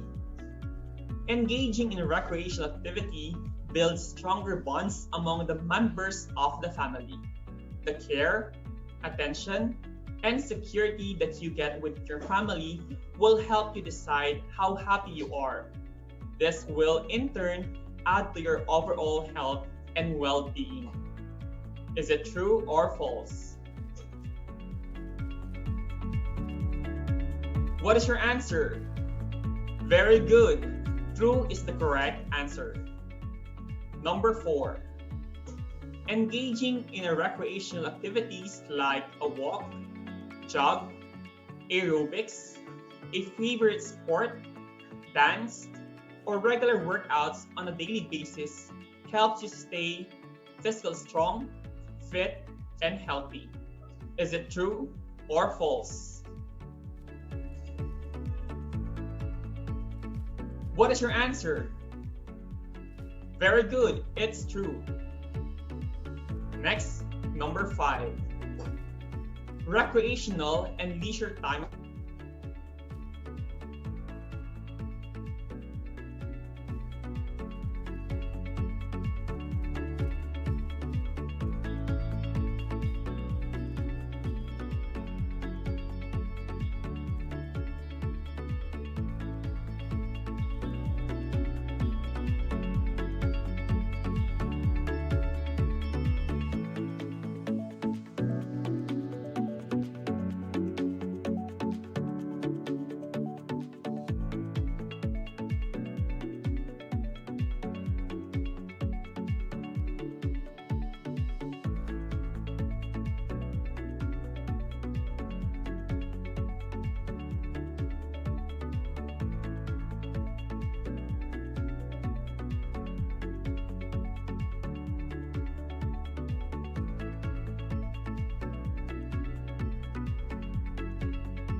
Let's go back to number 5. Number 5, again, recreational and leisure time activities help you to attain proper balance in your lives. Again, for number 5, recreational and leisure time activities help you to attain proper balance in your lives. What is your answer? Very good, it's true. How was your score? Did you get all the correct answers?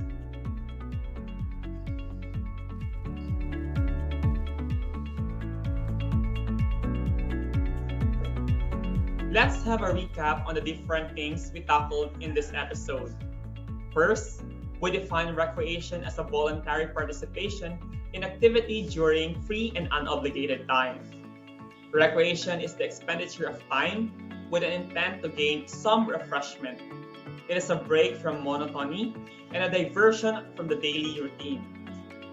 It is a positive change from the stereotypical lifestyle and involves an active participation in some entertaining activity. We categorize recreational activity according to the place of an event, the outdoor and indoor recreational activity, and according to involvement, the passive and active recreational activity. We also talk about the importance of joining or doing recreational activities. Joining recreational activity can help in having a stronger bond with family. Joining recreational activity can help to reduce levels of anxiety and stress. Recreational activity also makes you healthy and fit. Participating in a recreational activity can give you a better level of motivation and self-esteem. And recreational activity also can improve quality of life, as well as recreational activity can increase the levels of productivity, ensuring success.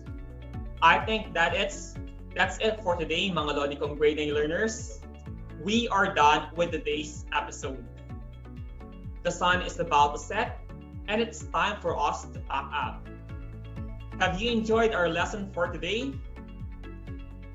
That's great. I hope that you had fun and had a great time this afternoon.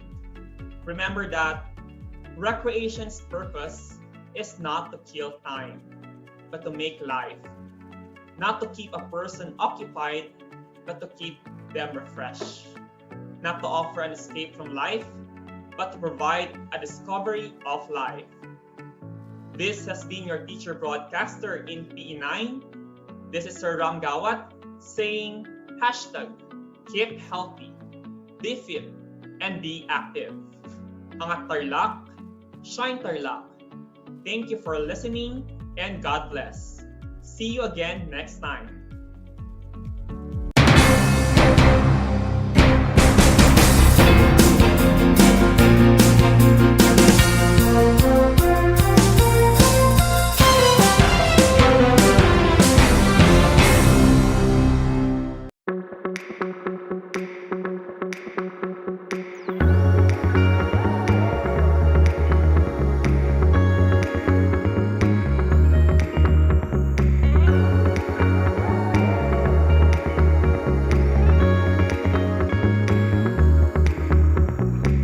Travel to Herona and see how big North Shine has grown.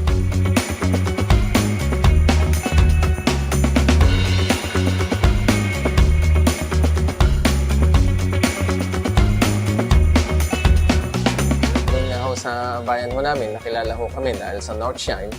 Nakita man yun, dati ho, parol capital ho kami dati ng Tarlac.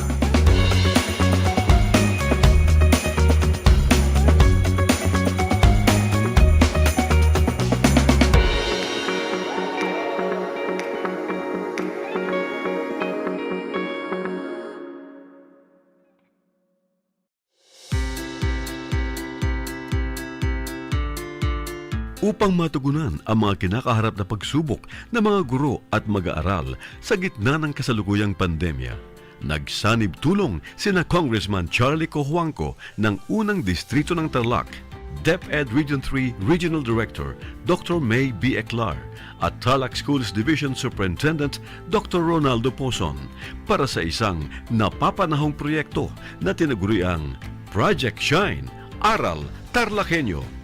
Ang mga mag-aaral ng Grade 4 at Grade 5, ganun din ang Grades 8 and 9 sa buong probinsya ng Tarlac, kasalukuyang sumasailalim sa radio-based instruction. Katuwang ang himpilang DZTZ 828 kHz AM at RTV Tarlac, Channel 26.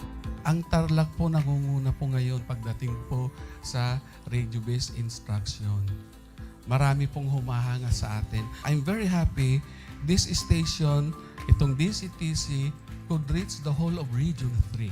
Hindi natin alam. We are contributing. We are creating a very big dent in the history of Philippine education. And I am proud. I am here in Tarlac. This is the noble cause of education in which you and I, without you knowing it, we are bound to do.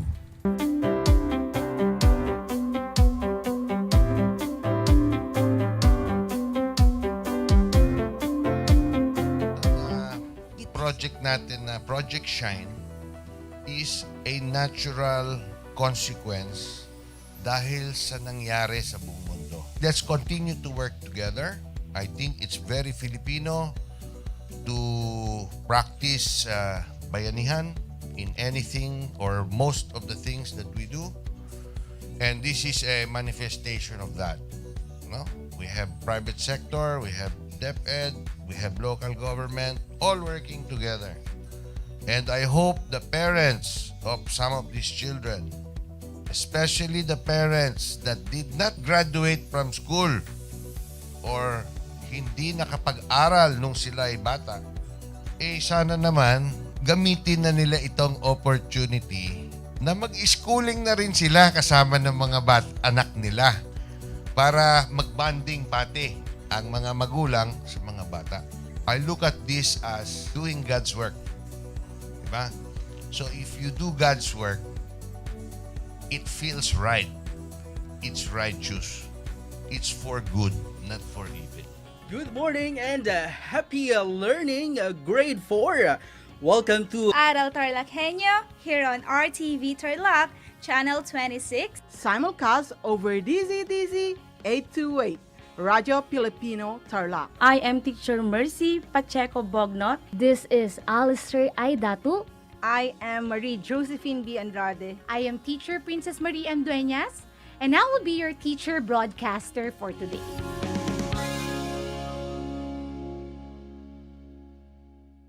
Alam niyo ba na ang gitnang Luzon ay tinaguri ang banga ng bigas ng bayan o kamalig ng palay ng Pilipinas dahil dito nagmumula ang malaking produksyon ng bigas sa ating bansa.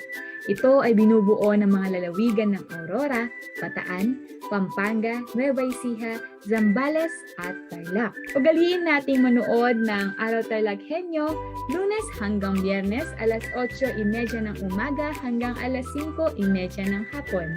Ako si Binibining Pia Isrin Capiral, ang inyong teacher broadcaster sa Araling Panlipunan dito sa Project Shine Aral TarlakHenyo. Lagi nating tandaan ang pag-aaral ng Araling Panlipunan ay tungo sa daan ng pagiging makadiyos, makakalikasan, makatao at makabansa.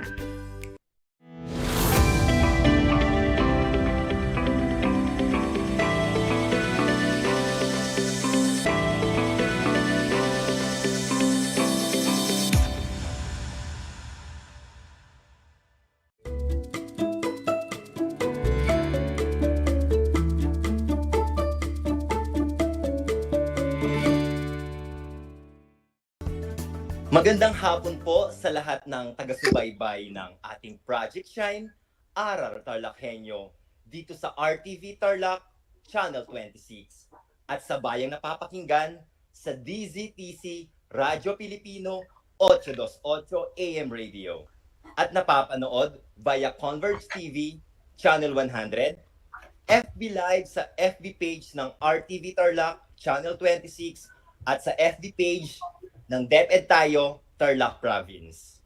Ako po ang inyong segment host, Ginoong Harold G. Giam, ang AP Department Coordinator ng Mababanaba National High School, President ng Division Association of Social Studies Leaders and Educators, at isang kasalo enthusiast.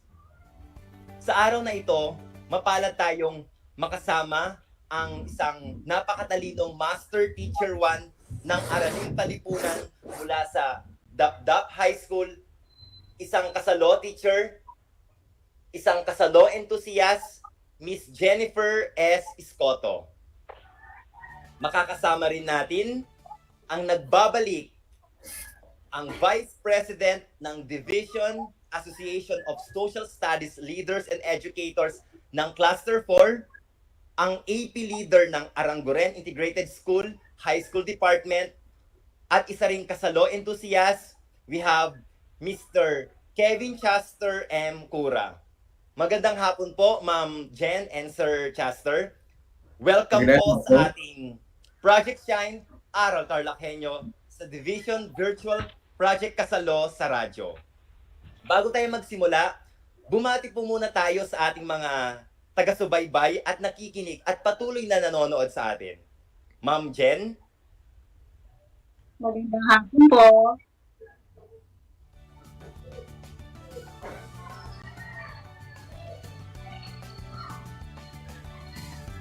Okay, Sir Harold, isang mapagpalang hapon po sa ating lahat.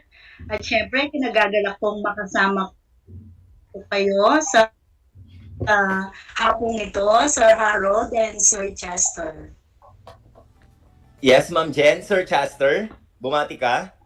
Magandang hapon po sa lahat ng ating mga tagapanood, lalong-lalo na sa mga nanonood sa aming paaralan, Aranguren Integrated School, sa aming school head, si Ma'am Elma, at sa aking mga head teachers, si Ma'am Sheila Di Felipe at si Ma'am April S. Paminto. Lalong-lalo na yung aking mga co-teachers at mga estudyante na nanonood at nakikinig ngayon sa atin. Sir Harold?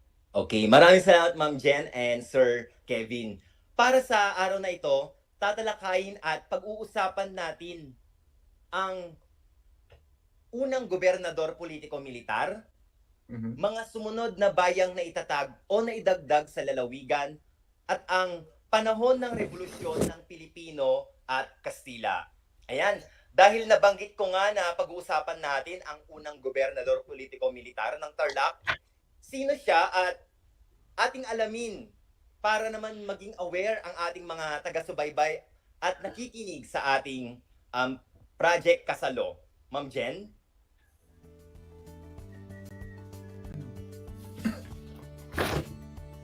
Yes po, ang unang naging gobernador politiko-militar ng lalawigan ng Tarlac ay si Don Julian Guillen na isang Kastila.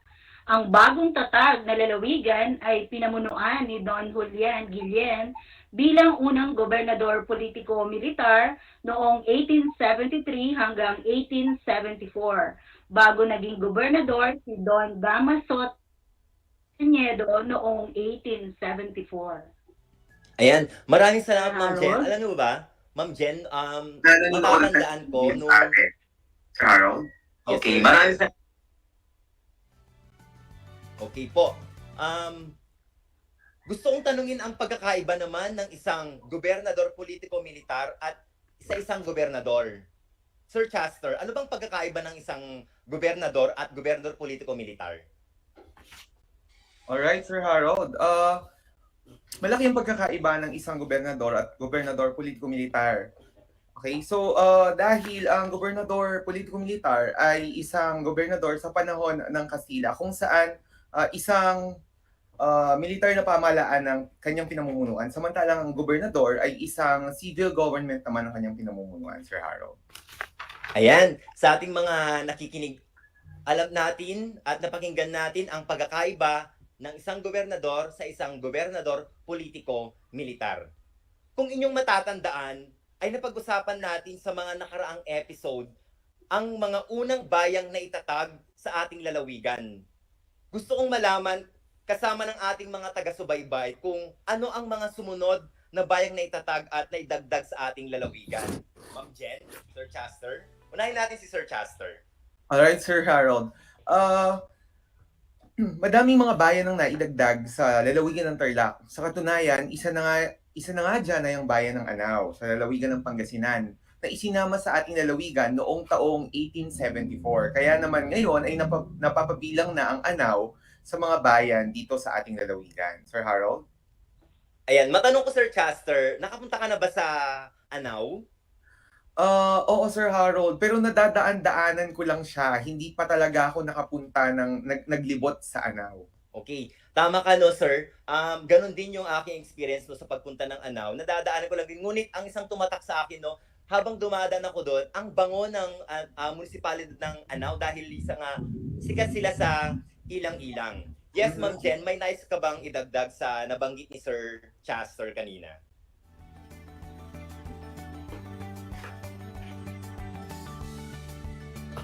Mula sa mga bayang na itatag, na idagdag sa ating lalawigan.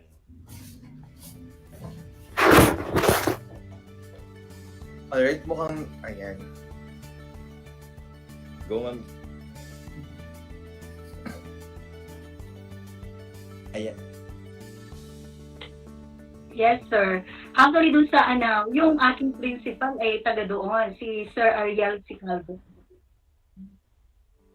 Okay, so ang barangay sa bayan ng Panki ay bilang isang nagsasariling pueblo ng Mongkada sa taong 1875 at ang Barrio de Villa ng bayan ng Gerona ay naitatag bilang nagsasariling pueblo ng Pura sa taong 1877 naman. So yan po yung mga ilan din sa nadagdag sa ating lalawigan. Ayan, no? Thank you, Ma'am Jen. Yes, Sir Harold. Unti-unting nagiging malinaw sa atin kung anong mga bayan ang sumunod na naitatag bilang nagsasariling mga pueblo. May mga bayan din sa labas ng ating lalawigan ang naging bahagi na rin sa lalawigan ng Tarlac. Bigyan mo nga ito ng paglilinaw, yes, Sir Chester.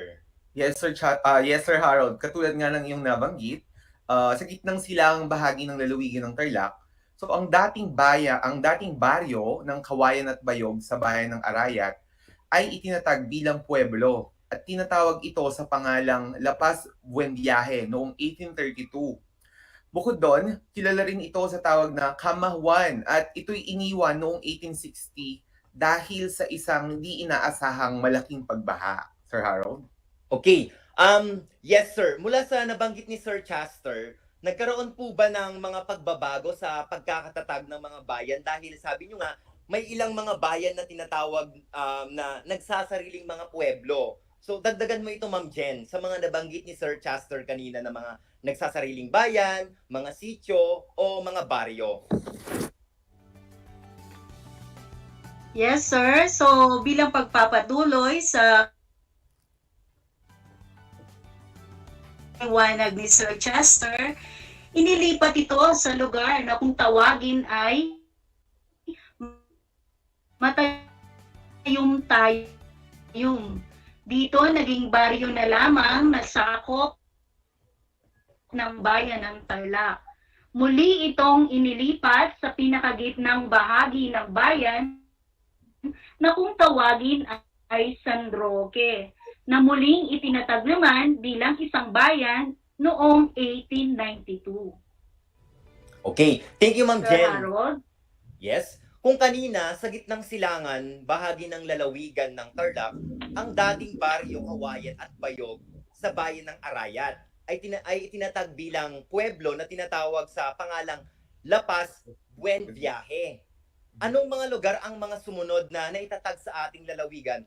Partikular naman sa Timog Kanlurang Asya. Uulitin ko no, kanina Sir Chester, gitnang silangang bahagi. Ngayon naman, ano naman yung mga lugar mula sa Timog Kanlurang bahagi ng ating lalawigan? Alright, Sir Harold. So sa Timog Kanlurang bahagi naman ng ating lalawigan ay matatagpuan ang sikat na baryo ng Patling na pueblo ng Kapas at ito'y itinatag at naging nagsasariling pueblo ng Odonel noong 1857. At ang baryo Bulso naman ng pueblo ng Odonel ay naitatag at naging nagsasariling pueblo naman ng Moriones noong 1876. At yan ang iba't ibang mga lugar sa Timog Kanlurang bahagi na naging bahagi na ng ating lalawigan. Sir Harold? Yes. Ang mga, no, tama si Sir Chester, no? Ang mga nagsasariling pueblo na ito ay talaga namang mayaman sa kasaysayan. Naku, marami tayong kilalang mga kaibigan dyan, Sir Chester, sa Odonel. Yes. Diba, Chester? May mga friends. Yes, sir. Sir Harold. Lalo na sa bayan ng Kapas dahil dyan ako nagtatrabaho. Yes, lalong-lalo na ikaw, sir. Diyan ka talaga nagsimula sa iyong trabaho. May nais ka bang idagdag, Ma'am Jen, sa mga nagsasarili mga pueblo at mga sitio baryo? Yes, Sir Harold. Sa timog silangang bahagi naman ng lalawigan ng Tarlac, nandyan ang Baryo Murcia ng pueblo ng Kapas ay naitatag na nagsasariling pueblo ng Murcia sa taong 1880. So, yung pong Murcia na nasa pueblo ng Kapas. Yes. Thank you, Ma'am Jen and Sir Chester. Yes, sir. Kasi ang Murcia ay ang dating pangalan ng aming baryong San Agustin. Yan. Kung nakalagay siya sa naka-open and close parenthesis siya sa lahat ng aming mga voters ID na ang pangalan ng aming baryo ay Murcia at San Agustin. Okay. Tapos po, kung hindi ako nagkakamali, correct me if I'm wrong, isa siyang katulad ng inyong nabanggit, nagsasariling pueblo, ngunit yung mga bahagi niya ay kinuha na ng bayan ng Kapas at bayan ng Tarlac at kaya naging barangay na lamang siya tinawag na San Agustin. Sa katunayan, meron kaming lumang simbahan dito at isang napakalumang sementeryo, yung Sementeryo Kimbao na 1930s pa yata, kung hindi ako nagkakamali. Sir Harold?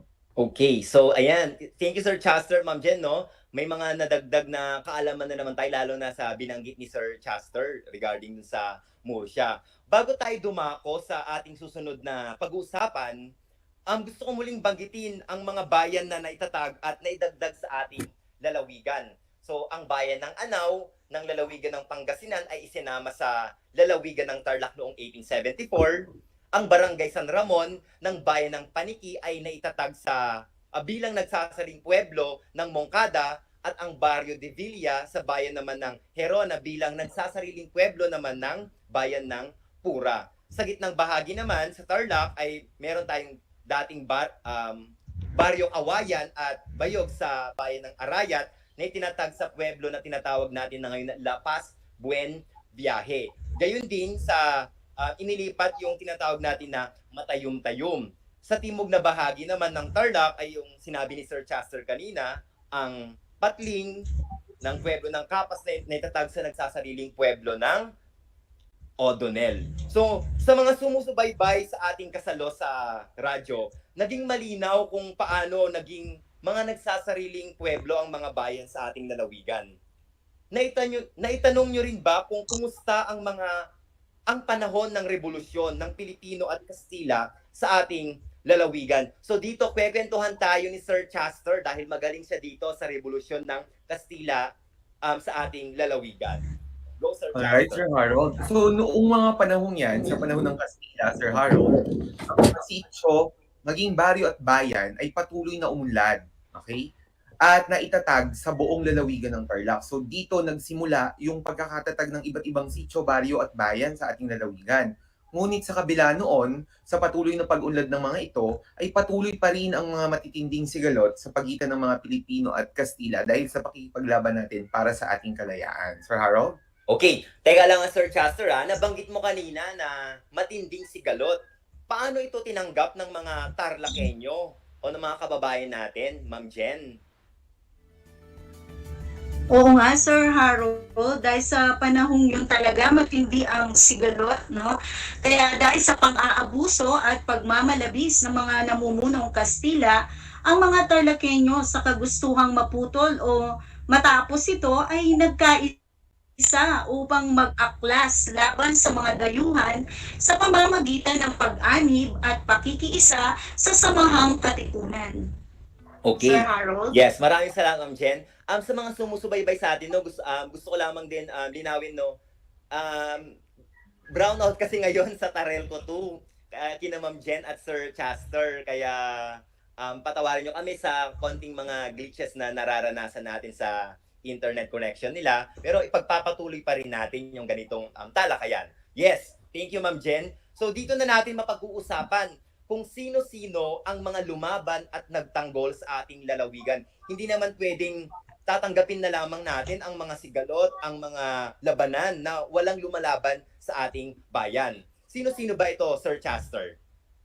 Alright, Sir Harold. So maraming mga Pilipino ang lumaban para sa ating kalayaan, lalo-lalo na dito sa bayan ng Tarlac. Nakilala natin dahil familiar ang kanilang mga pangalan sa ating lalawigan. Isa na nga dyan ay si General Francisco Macabulos, ang unang TarlakHenyo na nakianib sa samahan at humikayat ng marami pang TarlakHenyong sumapi dito. Okay? Ang mga magigiting na namumuno sa lalawigan ng Tarlac ay sina General Macabulos ng La Paz at Victoria at nandyan din si General Serviliano Aquino ng Concepcion, Capas at Bamban. So yung mga pangalang yan ay tiyak akong kilalang-kilala ninyo dahil nakikita natin yan sa San Miguel, yung Camp Serviliano Aquino, at maging ang isa sa puntahan ng mga 3M na Makabulo. So yun, sa kanila ipinangalan yung mga lugar na yan, Sir Harold. Yes, thank you Sir Chester. No? Alam mo Sir, nung elementary ako dahil nagkakasalo nga kami noon, siyempre hindi pa ako familiar noon sa lugar na Makabulos, yung pinupuntahan ngayon sa San Miguel na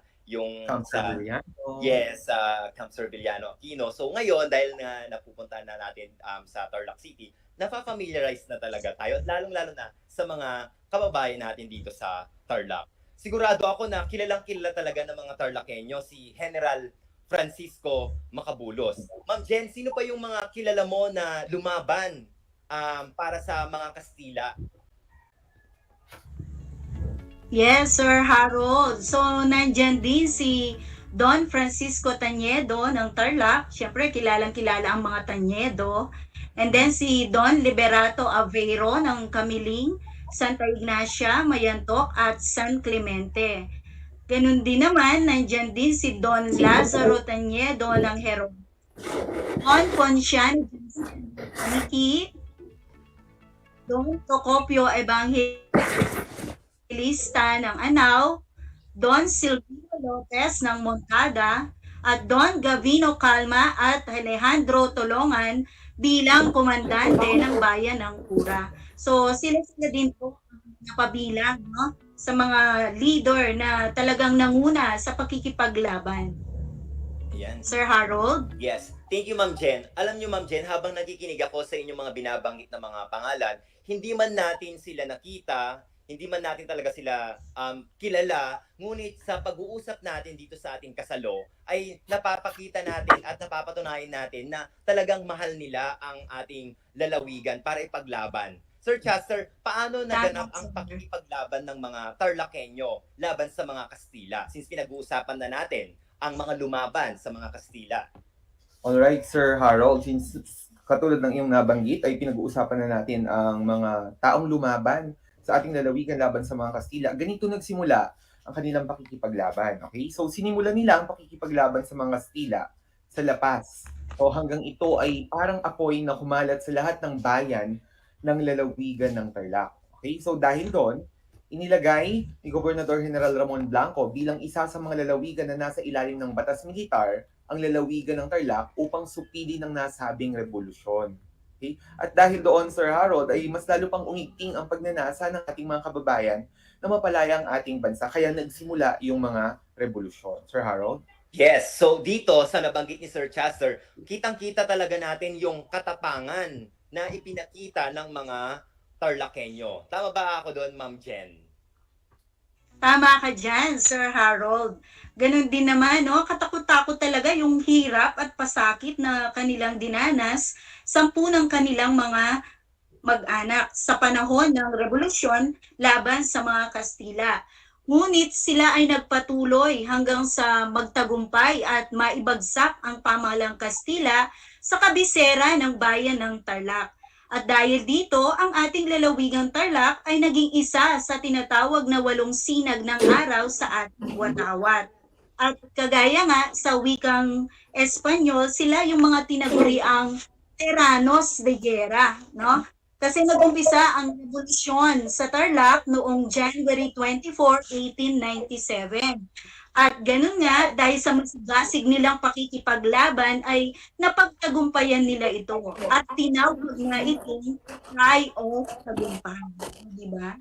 Kung may cry of pugadlawin, pero hindi cry of tagumpay ng mga Tarlakenyo.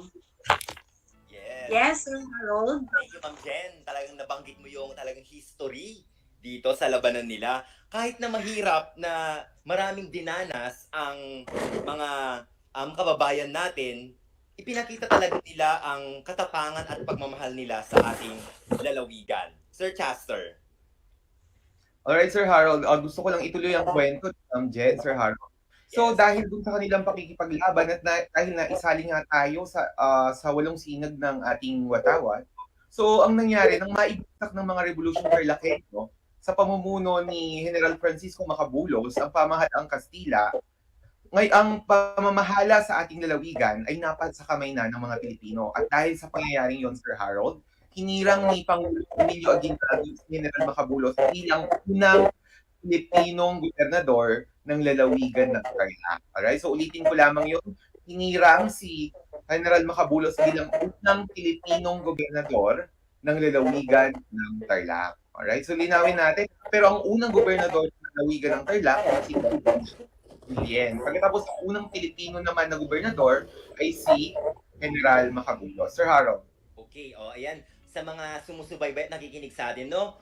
May mga paglilinaw si Sir Chester sa inyo na binanggit niya ng mga unang mga naging leader sa ating lalawigan. At tandaan din natin, no?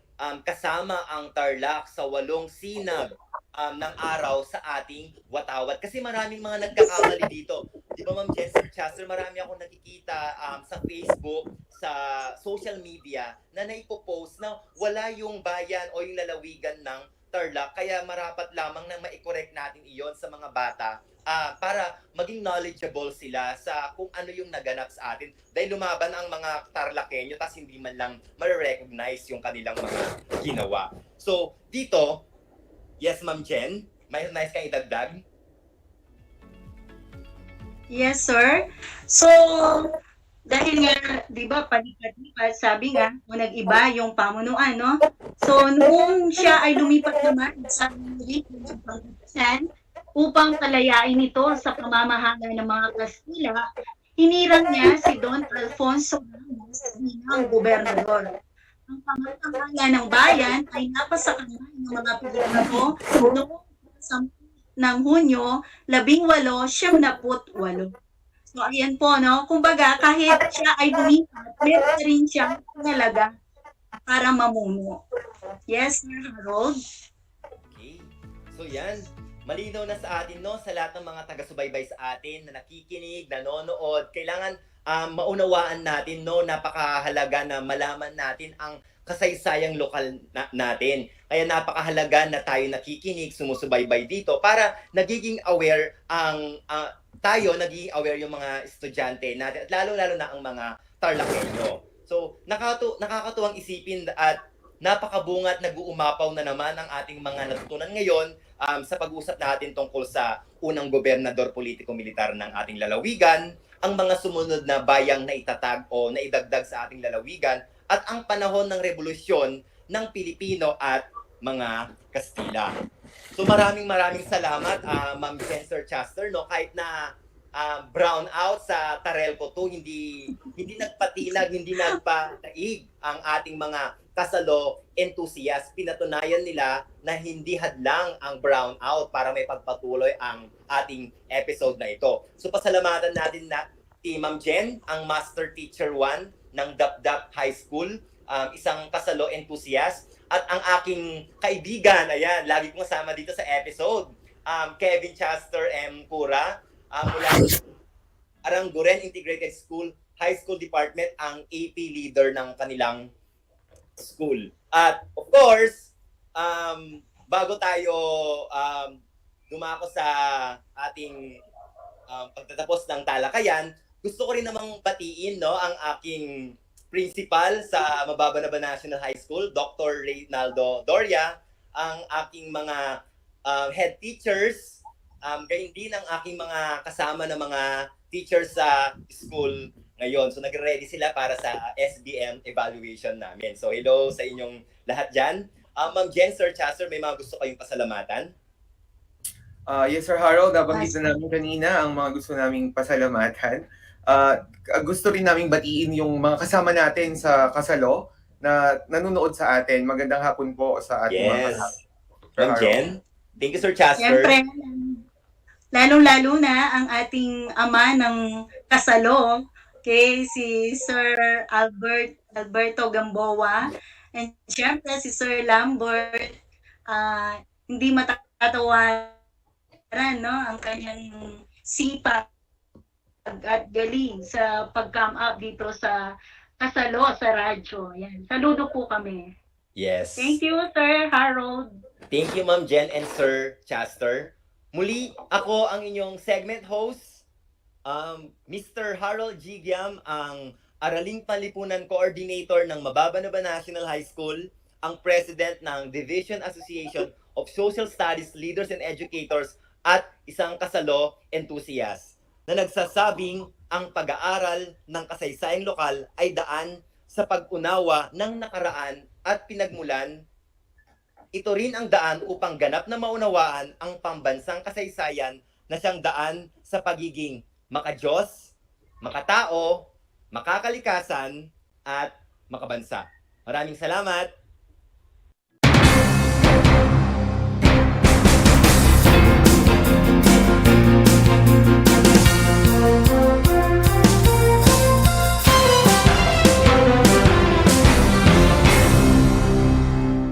Alam niyo ba na ang gitnang